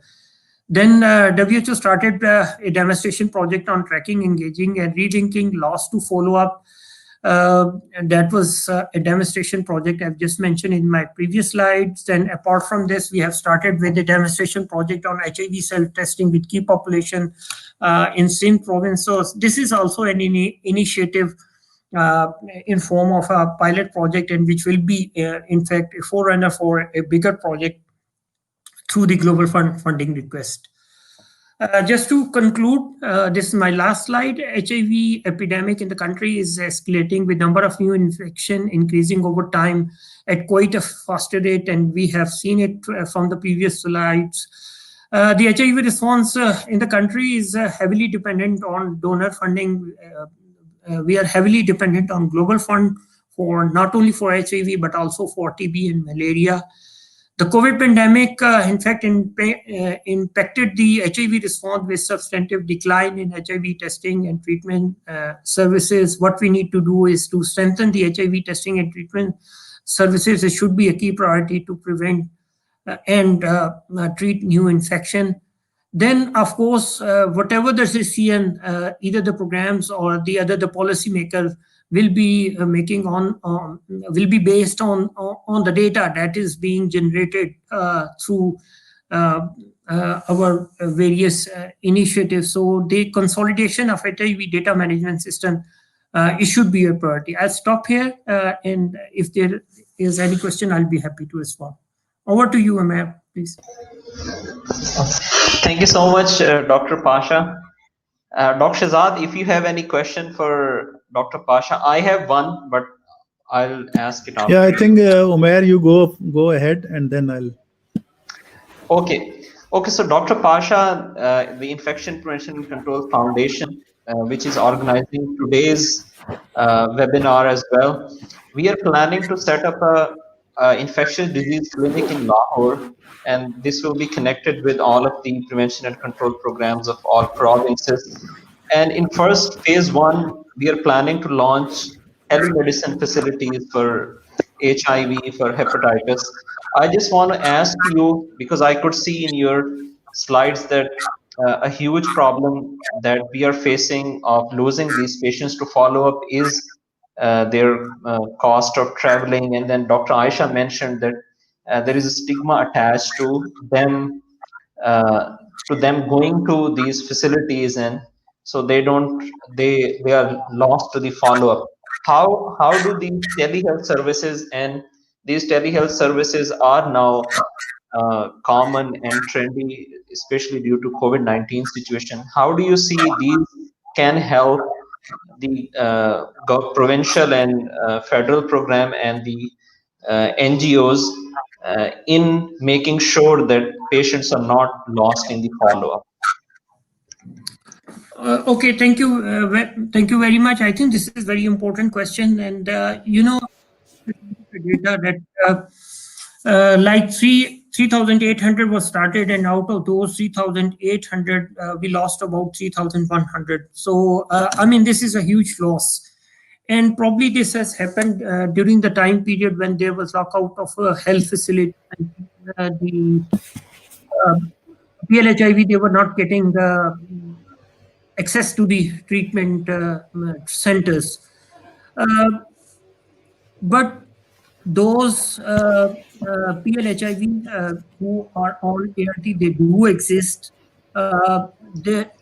At some stage, they were started with treatment, number one.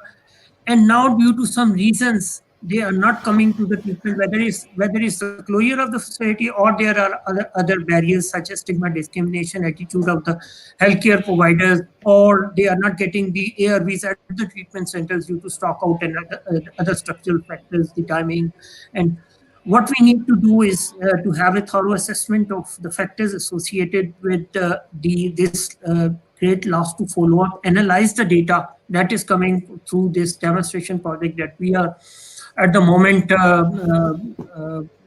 doing with the two treatment centers, and then develop an SOPs for the ART physician at the treatment centers to follow, sure just to show that a client who is not coming to the treatment centers for let's say for a period of 3 months should be immediately tracked in the community through either through the lady health workers or through the CBOs or through NGOs, and then bring them back and start back on the treatment immediately. So all what we need to do is first to have a comprehensive SOP just to make sure that a person who is defaulted to treatment should be immediately brought back to the treatment.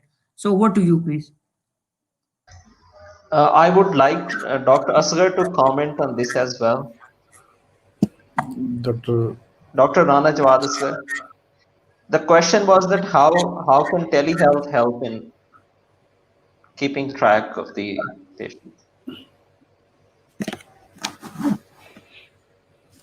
Mute है आपका. Sorry.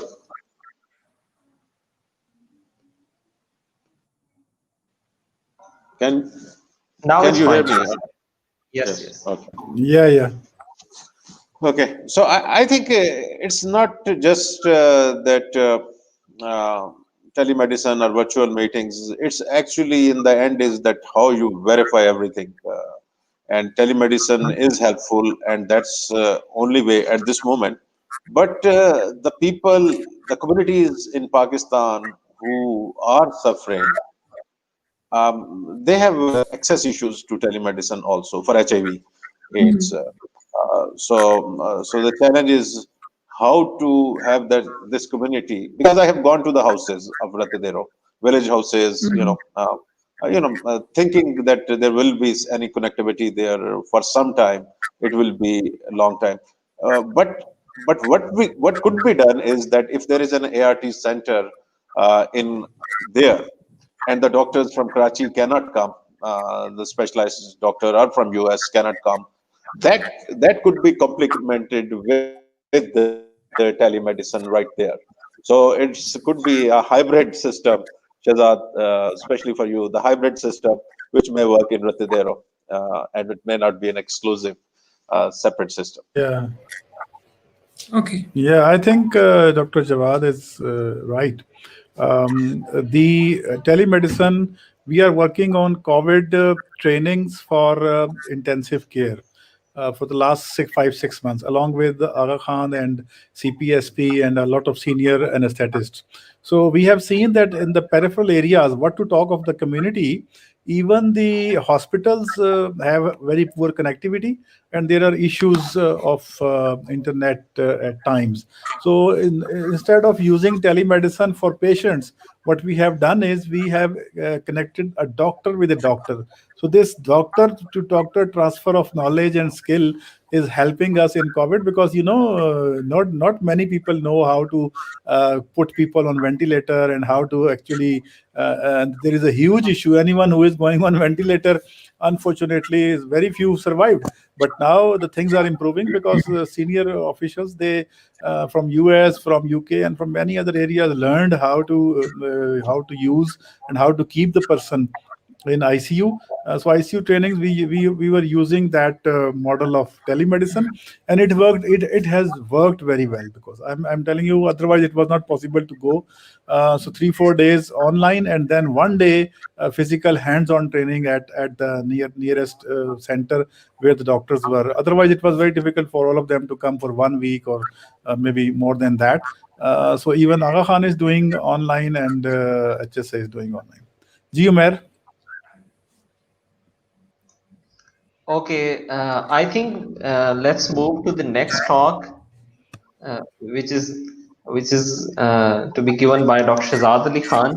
Dr. Shahzad Ali Khan, I already introduced him. He's the head of Department of Public Health at Health Services Academy, Islamabad, and he's going to be talking on the topic of communication strategies for high-risk groups and general public, which again, all of the speakers mentioned that it's a huge problem in dealing with HIV/AIDS problem in Pakistan. Over to you, Dr. Yeah, Shahzad. thank you, Mayor, and thank you, everybody. Actually, it is a very big benefit of talking in the end, because you can sum up a lot of things which already has been mentioned, and you can then add something into it. The biggest challenge of communication with the people affected with HIV, as well as the high risk groups. This HIV is so different in this context with any other disease, that it is very easy, even for any other serious illness, to talk to the people, talk to the community, talk to the patients, but not that easy, as already pointed out by Pasha, and also mentioned by Dr. Aisha, and Rana Jawad mentioned that his way of communicating or talking to the communities was different. They went there and they sat with the sort of opinion leaders, and they sat with the people who matter in the villages, and then ultimately they used to develop some strategies. The why this challenge is so much difficult. I am having a sort of a last 10-year experience of working as a member of the oversight committee of the Global Fund. So I am a member of, and as Pasha knows it, that we used to go to sub recipients and primary recipient and sub recipients to see how the grant is being managed. So we would go to almost all the relevant civil society organizations or CBOs or NGOs working with the key populations. Now, who are the key populations? Already mentioned by Aisha and Rana Jawad and Pasha Saab. Sex workers, the male sex workers, MSM, injection drug users, you name any of this, it is very difficult to communicate with them, even for a healthcare provider. So if Dr. Pasha, myself, and Rana Jawad, or Dr. Umar, or Dr. Umair, if any one of us want to do something for HIV/AIDS, and we know that the key risk group, the key population in which the prevalence is very high, and they are also called as the bridging population. So we should be talking to them. How to talk to a group of commercial sex workers? Definitely, it is very difficult for us to go directly to a commercial sex worker and say, you should talk to others and this and that. So the most important phenomena in this HIV and AIDS is that these populations are very closed. So MSM, they will never share their identity and their sort of affection or anything with the type of having sex with men. They will not disclose it to anybody. So they are a very close group. There are clubs, and there are NGOs, and there are CBOs in which there is a restricted entry, and they will never come in the mainstream. Commercial sex workers, you already know that it is very difficult for them to talk to anybody just for the sake of advocacy or communication or anything. They are also very close group. The third one is transgender. Transgender, as you know, वो जो उनका गुरु होता है और फिर वो गेरवा और उनका एक खास जगह होती है जहाँ वो इकट्ठे होते हैं. इसके अलावा they don't talk to anybody else. So और जो उनका एक स्टिग्मा है उनके साथ आवाम में और बाहर, وہ ویسے ہی نفرت کر رہے ہوتے ہیں عام لوگوں سے کہ ہم جب باہر نکلتے ہیں تو اس طرح مذاق اڑاتے ہیں. سو دے فیل اسٹگمیٹائز اینڈ دے فیل ڈسکریمنیٹڈ. ان کے ساتھ بھی بات کرنا بہت مشکل ہے. انجیکشن ڈرگ یوزرز یہ کہاں ملتے ہیں آپ کو؟ یہ کہیں پلوں کے نیچے, وہ کہیں وہ جھگیوں میں, سلمز میں, گٹر کے پاس, اور مطلب جہاں کوئی بندہ میرا خیال ہے کھڑا نہیں سکتا نا 5 منٹ, وہاں یہ لیٹے ہوئے ہوتے ہیں سارے. سو ہم نے جب جانا نا ان کی, تو پھر پاشا نے, ڈاکٹر عائشہ نے اور HIV ایڈز والوں نے کیا کیا, انہوں نے آئیڈینٹیفائی کی وہ آرگنائزیشنز کہ جو ان لوگوں کے ساتھ کام کرتی ہیں. سو ایک خاص آرگنائزیشنز ہوں گی ہمارے پاس, کچھ ایسی آرگنائزیشنز ہیں جو ڈائریکٹلی کام کرتی ہیں MSM کے ساتھ, یا میل سیکس ورکر کے ساتھ, یا ہجرا سیکس ورکرز کے ساتھ. تو میرے لیے کمیونیکیشن کرنا امپاسبل ہے. میں کہوں گا میرے لیے, میں ورڈ یوز کر رہا ہوں, امپاسبل ہے کہ میں کمرشل سیکس ورکرز پاکستان کی جو جہاں میجورٹی کمرشل سیکس ورکرز ہوتی ہیں, میں ان سے بات کر سکوں, یا میں MSM سے بات کر سکوں, یا میں ٹرانسجینڈر سے, یا میں ہجرا سیکس ورکر سے, یا IDUs سے. So it is impossible for me as a manager if I am managing anything in a district or in a province. So for me the communication with the key population is the chances of getting them on board are very very low if I go directly with them. اچھا ایک اور چیز بڑی note کریں, یہ میں جان کے اردو میں کہوں گا, پاکستان میں یہ جو MSM ہیں, یا پاکستان میں کمرشل سیکس ورکرز ہیں, یا IDUs ہیں, ان کے پیچھے آپ کو پتہ ہے لا والے بھی پڑے ہوتے ہیں نا.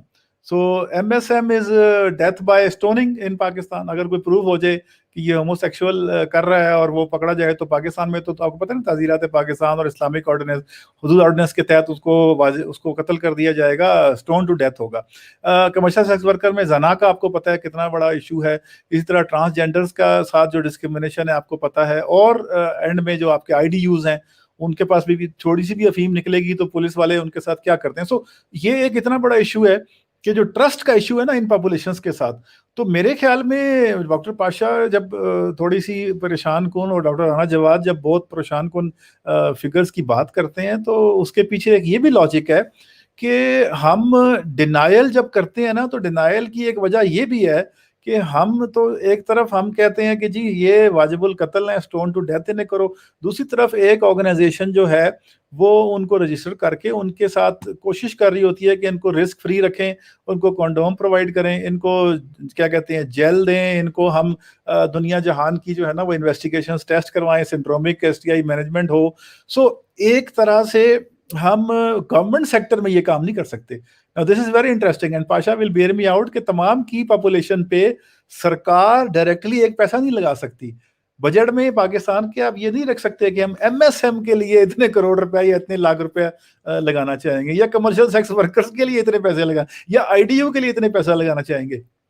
تو بہت بڑا ایشو آ جاتا ہے. کیوں ہم ہر دفعہ گلوبل فنڈ کے آگے ہمیں جانا پڑتا ہے؟ کیوں کہ گلوبل فنڈ تو کہتا ہے یار ہم تو دیں گے سیدھا سیدھا PR کو, اور PR دے دے SR کو. SR ہوتا ہے سب ریسیپینٹ, PR ہوتا ہے پرائمری ریسیپینٹ. سو سب ریسیپینٹ آپ ایسا رکھیں جو کی پاپولیشن پہ کام کرتا ہو. سو کمیونیکیشن کی بات کرتے ہوئے دوبارہ کہ اگر سرکار کمیونیکیٹ کرے گی, پولیس والا کرے گا, یا DHO کرے گا, یا THO کرے گا, یا کوئی اور کرے گا, تو انہوں نے تو کبھی نہیں بات سننی. انہوں نے کہنا ہے بھائی جی یہ لسٹاں ساریاں چلی جانیاں نے پولیس والے کو, انہیں سانو پھڑ لینا ہے کہ جی یہ کام کرتے ہیں. تو وہ اتنے زیادہ تھریٹن فیل کرتے ہیں. اور مجھے پتا ہے ایک دفعہ شاید پاشا پتہ نہیں ساتھ تھے کہ نہیں, میں اور فہمیدہ خان وہ آج نہیں آ سکی. She has a concurrent meeting, she had a concurrent meeting, otherwise Umair she was willing to come here with Pasha and Rana Jawad. تو ان کی ایک UN کی اپنی میٹنگ تھی, UN ایڈز کی. ہم گئے ہیں جی, تو وہاں پہ انہوں نے بتایا کہ ہم کسی قسم کی بھی ریکارڈ کیپنگ رکھیں اور وہ پولیس کو مل جائے تو وہ ان کو بھتہ لینا شروع کر دیتے ہیں. ان سے وہ پیسے مانگتے ہیں کہ یار تم جو نا وہاں پہ رجسٹرڈ ہو. سو چاہے وہ انجیکشن ڈرگ یوزر ہیں, چاہے وہ آپ کے کمرشل سیکس ورکرز ہیں, چاہے کی پاپولیشن میں آپ کے آ جاتے ہیں MSM یا میل سیکس ورکرز اور یا IDUs, یہ بہت ہائی رسک پاپولیشن تو ہیں. یہ بریجنگ پاپولیشن بھی ہیں, لیکن اس میں گورنمنٹ خود سے ان کے ساتھ کام کرنا نہیں چاہتی. پہلی بات, کمیونیکیٹ کرنا ہی نہیں چاہتی. اور اگر کمیونیکیشن کریں گے بھی تو یہ تو کہتے ہیں کہ یہ تو غلط کرتے ہیں, تو سزا دینی چاہیے, ان کو بند کر دیں, which is not the case, which is impossible actually. Even جتنے بڑے بڑے آپ نے دیکھے ملک ہیں, ایران میں ابھی آپ نے بتایا, میرا خیال ہے اٹ واز رانا جواد صاحب, کہ ایران, پاکستان اور سوڈان, یہ 3 ملک ہیں جہاں ہائیسٹ برڈن ہے ہمارے پاس ان کا, اور HIV کا, اور اس کے علاوہ بھی بہت سارے ایشوز ہیں. سو کمیونیکیشن اگر میں نے کرنی ہے تو ایک ایسی ڈیزیز ہے یہ کہ جس کے اندر آپ کو ایک تھرڈ پارٹی چاہیے. مطلب میں نے اور آپ میں سے کسی نے بھی اگر جانا ہے نا, اور مجھے پتا ہے ہمارا کئی دفعہ مذاق بنتا ہے میرا اور پاشا کا, ہم دونوں کسی میٹنگ میں بیٹھے ہوتے ہیں تو ٹرانسجینڈر کی کمیونٹی کی کوئی لیڈر آتی ہے اور پاشا کو بڑا سلام کرتی ہے, مجھے سلام کرتی ہے, تو سارے مجھے گھور کے دیکھنا شروع کر دیتے ہیں کہ ڈاکٹر صاحب خیر ہے, تو کس طرح جان دیے کمرشل سیکس ورکر کی کوئی گروپ آئے گی, وہ آ کے پاشا کے ساتھ جناب ہاتھ میں لائے گی, مجھے سلام کرے گی, تو ہم تو بھائی جاتے ہیں میٹنگز میں ملتے ہیں ان کے ساتھ, تو وہ تو باقی لوگ دیکھ رہے ہوتے ہیں یہ کون ہے, وہ جی پتہ لگتا ہے کہ جی یہ فلانی ایسوسیشن کی ہیڈ ہیں اور یہ ان کے حقوق کے لیے کام کرتی ہیں. So transgender, I D Us, M S M, اور میرا ایک اسٹوڈنٹ تھا اس نے ایم پی ایچ کا تھیسس کیا ایم ایس ایم پہ راولپنڈی اسلام آباد میں. He actually was sort of interested in doing something for جو پاکستان میں سائیکولوجیکل ایشوز ہیں اس کی وجہ سے مین ایم ایس ایم بڑھ رہا ہے. آپ یقین مانیں کہ اس کا جو تھیسس ہے نا ایم ایس ایم کا, وہ پھر بعد میں اس نے چھپا دیا. اس نے کہا یار کہ یہ تو پھر لوگ میرے پیچھے پڑ گئے کہ تو جانتا ہے ساروں کو, تو بتا ڈیٹا کدھر ہے. مطلب he was avoiding any communicate کیا کرنا ہے. اس نے جو اپنی تھیسس کیا اس کی پبلیکیشن نہیں کروائی. میں نے کئی دفعہ کہا, اس نے کہا نہیں سر نہیں, میں کیونکہ ملا ہوں بیچ میں, تو یہ ایک ایم ایس ایم کے ساتھ میں نے انہیں بتانا جی میرا 550 کا سیمپل ہے پنڈی اسلام آباد کا, جن سے میں نے انٹرویو کیے ہیں, تو وہ کہیں گے کہڑے 500 نے سن دسو. مطلب اس میں کون ہے کیسے. سو اس وجہ سے یہ آپ دیکھیں ایچ آئی وی ایڈز ایک اور ڈائمینشن پہ آپ کو لے جاتا ہے. آپ جو انٹچیبلز یا جن کو آپ بالکل کمیونٹی عام طور پہ بات کرنا جن سے پسند نہیں کرتی, آپ نے انہیں کنونس کرنا ہے سیف سیکس پہ, آپ نے انہیں کنونس کرنا ہے کنڈوم یوز پہ. اب آپ پوچھیں عائشہ سے کہ آئی ڈی یوز کے پاس جب آپ جاتے ہیں تو سرنجز کی بات تو کرتے ہیں نیڈل ایکسچینج پروگرام کی, لیکن وہ ساتھ ان کی ڈیمانڈ ہوتی ہے کہ جی ہمیں تو یہ جو ڈرگ ہے یہ تو ہم نہیں چھوڑیں گے ڈرگ کے بغیر, اور جب تک انہیں یہ نہ لگے کہ نئی سرنج میں کی اور ساتھ ہی ہمیں او ایس ٹی دیں گے یا ہمیں کوئی اپیئر سبسٹیٹ ہوگا یا ہمیں کسی نہ کسی فارم میں مزید سپورٹ کریں گے تو ہم کریں گے, ورنہ ہم نہیں کرتے. وہ کیوں چھوڑ کے چلے جاتے ہیں؟ Because they are more in need of that drug, کیونکہ they are independent on that drug. وہ ان کے لیے زندگی موت کا معاملہ وہ ڈرگ ہے, ان کے لیے زندگی موت کا معاملہ ہی نہیں ہے ایچ آئی وی ایڈز, کیونکہ وہ تو مر رہے ہوتے ہیں اگر وہ ڈرگ نہ مل رہی ہو تو. سو میں ان سے کیسے کمیونیکیٹ کروں گا؟ میں ایک ایسا آئی ڈی یو پکڑوں گا جو تھوڑا سا بارڈر لائن پہ آ گیا ہو, جو چینج ہونا چاہتا ہو, امپروو ہونا چاہتا ہو, دوسروں کی مدد کرنا چاہتا ہو, اس کو ہم لے کے جائیں گے. اور یہ کہاں ملیں گے؟ میں نے پہلے بتایا آپ کو, یہ کوئی ان کی اسپیشل ہاٹ اسپاٹ ایریاز ہوتے ہیں جہاں پہ یہ پائے جاتے ہیں, وہ لے کے جائے گا ہمیں. اچھا پہلے تو یہ میں جاؤں گا نا ان کے ساتھ, تو پہلے تو وہ اس کے ساتھ لڑنا شروع کر دیں گے. آپ کمیونیکیشن کی بات کرتے ہیں, وہ کہیں گے تو یہ کون کس نو لے کے آیا نال اپنا ہے کون ہے؟ وہ بندہ سمجھائے گا یار بات سنو, یہ 2 منٹ ان کی بات سن لو, یہ ہمارے بھلے کی بات کرنا چاہتے ہیں.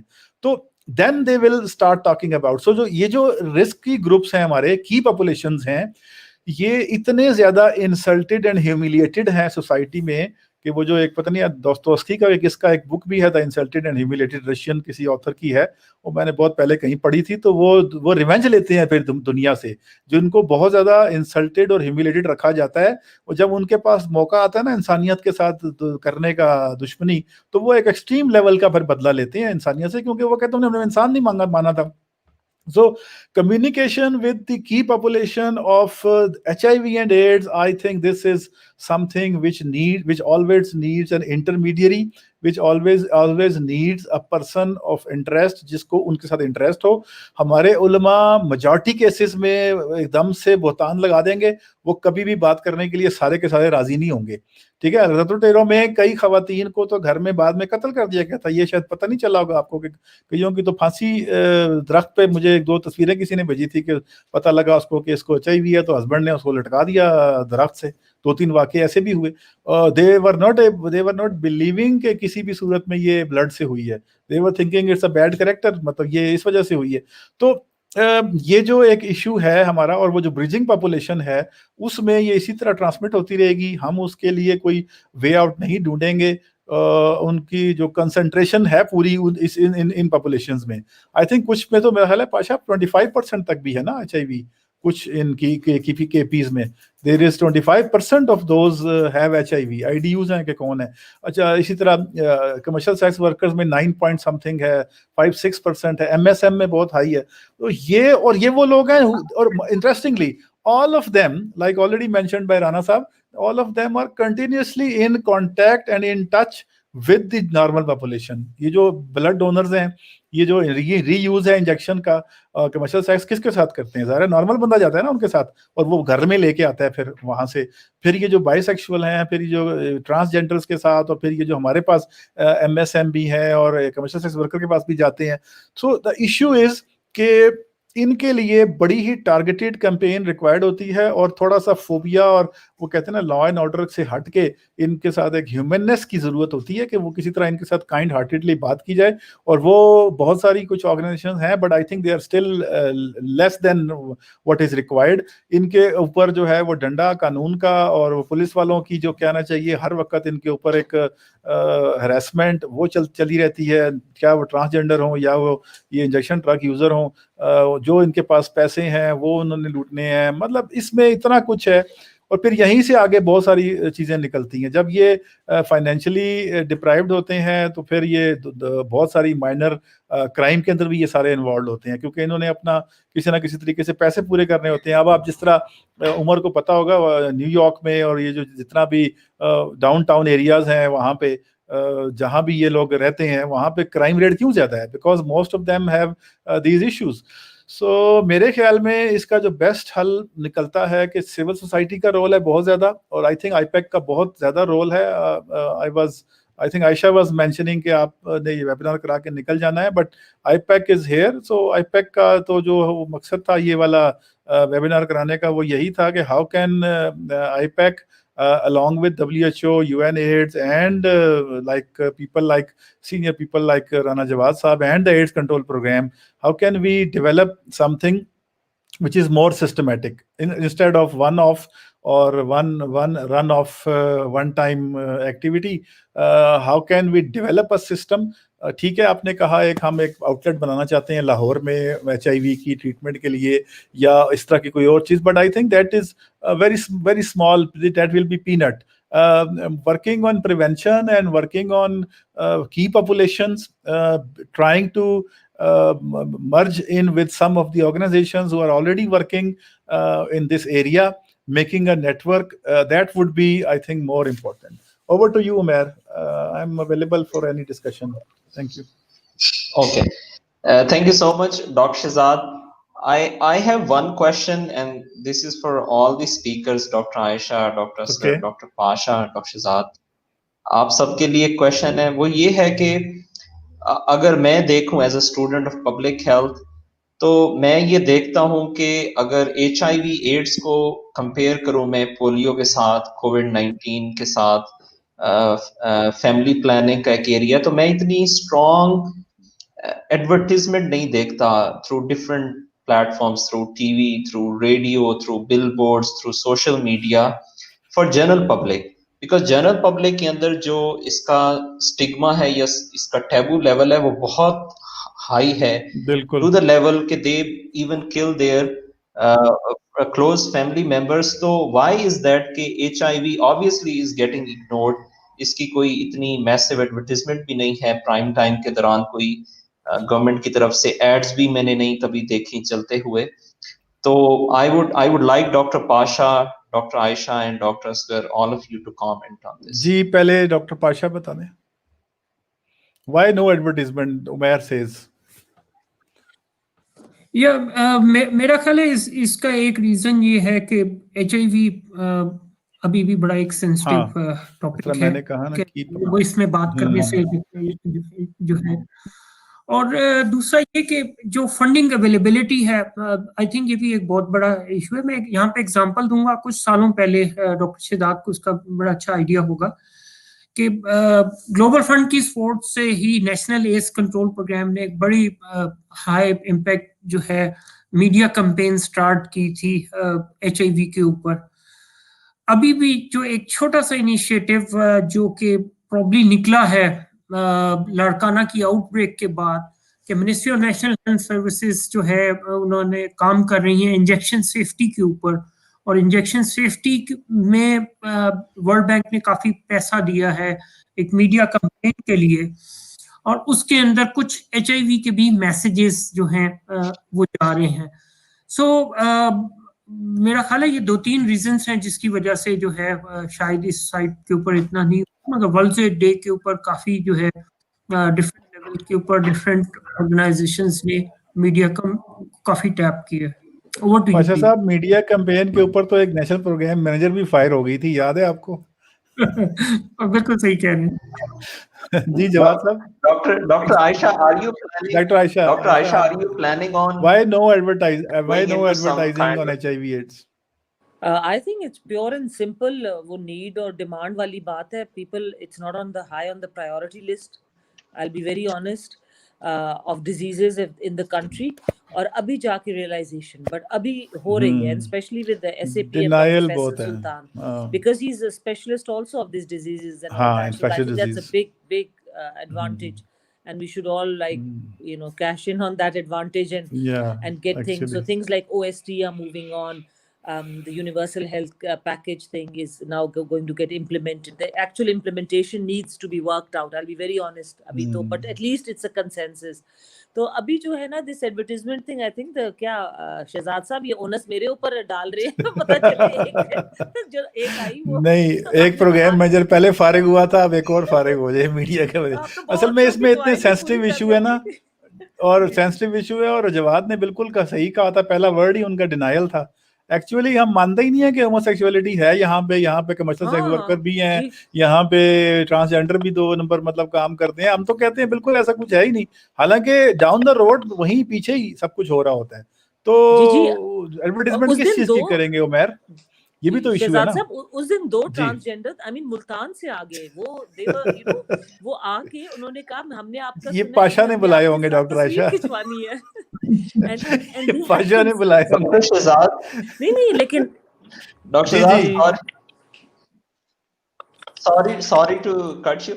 At least we can tell the public that it's a treatable condition. Public don't even know as of now. اس میں آپ یہ والا نہیں دے سکتے کہ یہ ٹریٹیبل ہے. یس اٹ کین بی, سیرو پریویلنس کی کم ہو جاتی ہے کافی حد تک. کافی لوگ جو ہیں وہ ہمارے جو ایکٹیوسٹ ہیں, کئی یہ جو یہ سارے HIV سے ٹھیک ہوئے ہوئے لوگ ہیں نا. وہ جو ایک بہت مشہور ہماری commercial sex worker turned activist ہے KP میں, Pasha will know because she is one of the leading lady, وہ اور اس کا ہسبینڈ مل کے they are working. جواد صاحب آپ تھوڑا سا بتائیں کیوں نہیں ہے رانا جواد. ہاں, وہ ایک تو آپ کی بات وہی بات ہے, وہ آپ نے بھی کہا ڈینائل کا, لیکن اصل پتہ کیا ہے, ہم اس کو سمجھتے نہیں ہے کہ ہمارا مسئلہ ہے. یہ ہمارا پاکستانیوں کا مسئلہ نہیں ہے, یہ UN کا مسئلہ ہے.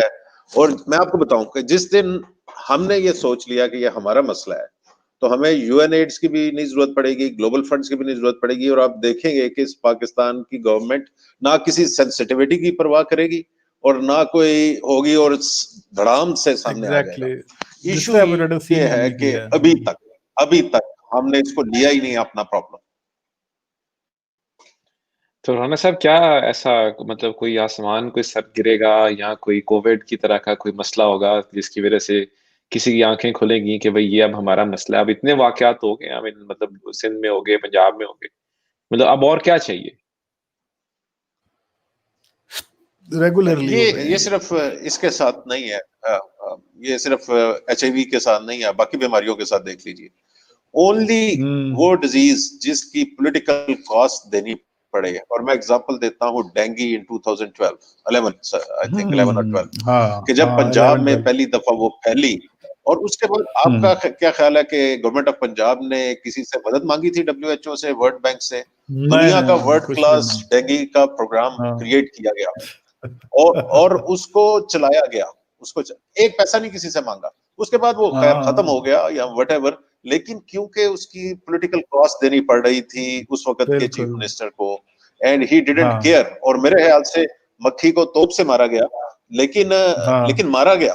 پوائنٹ یہ ہے کہ اس وقت, اور میں اور بھی آپ کوئی ایسی مثال دیکھیے جب گورنمنٹ نے فیل کیا کہ یہ ہماری پولیٹیکل جو ہے نا اس کی کاسٹ زیادہ ہے, تو جب تک HIV غریب رتو دیروں کے اور جلال پور جٹا کے لوگوں میں ہوگا ایسے ہی چلے گا.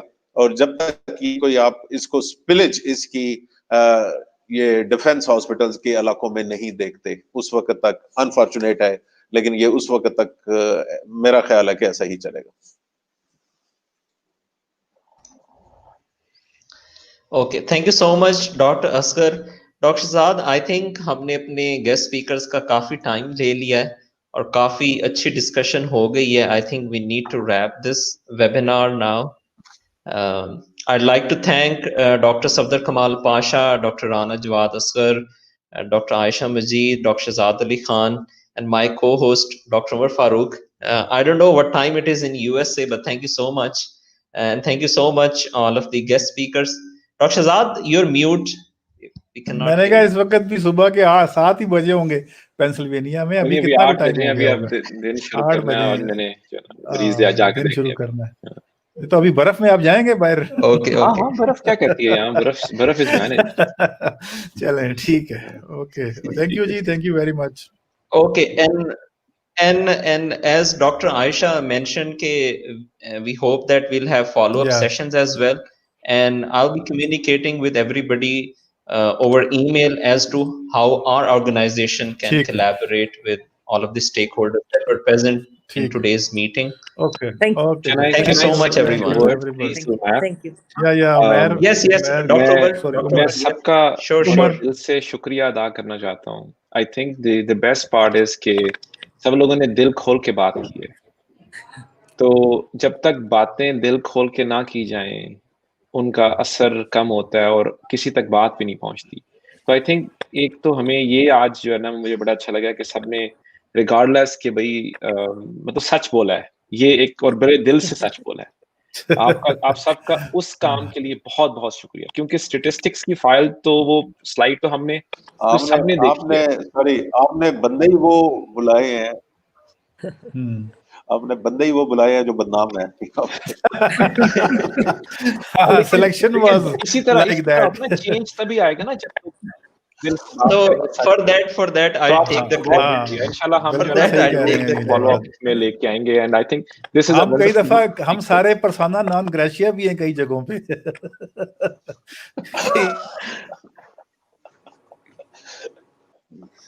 بہت شکریہ، سب کا بہت شکریہ. Thank you. Okay. Thank you so much, everybody, and thank you Thank so you for much, our inviting. audience. Thank you for inviting. Thank you so much. Thank you. Okay. اللہ حافظ. اللہ حافظ. Allah Hafiz.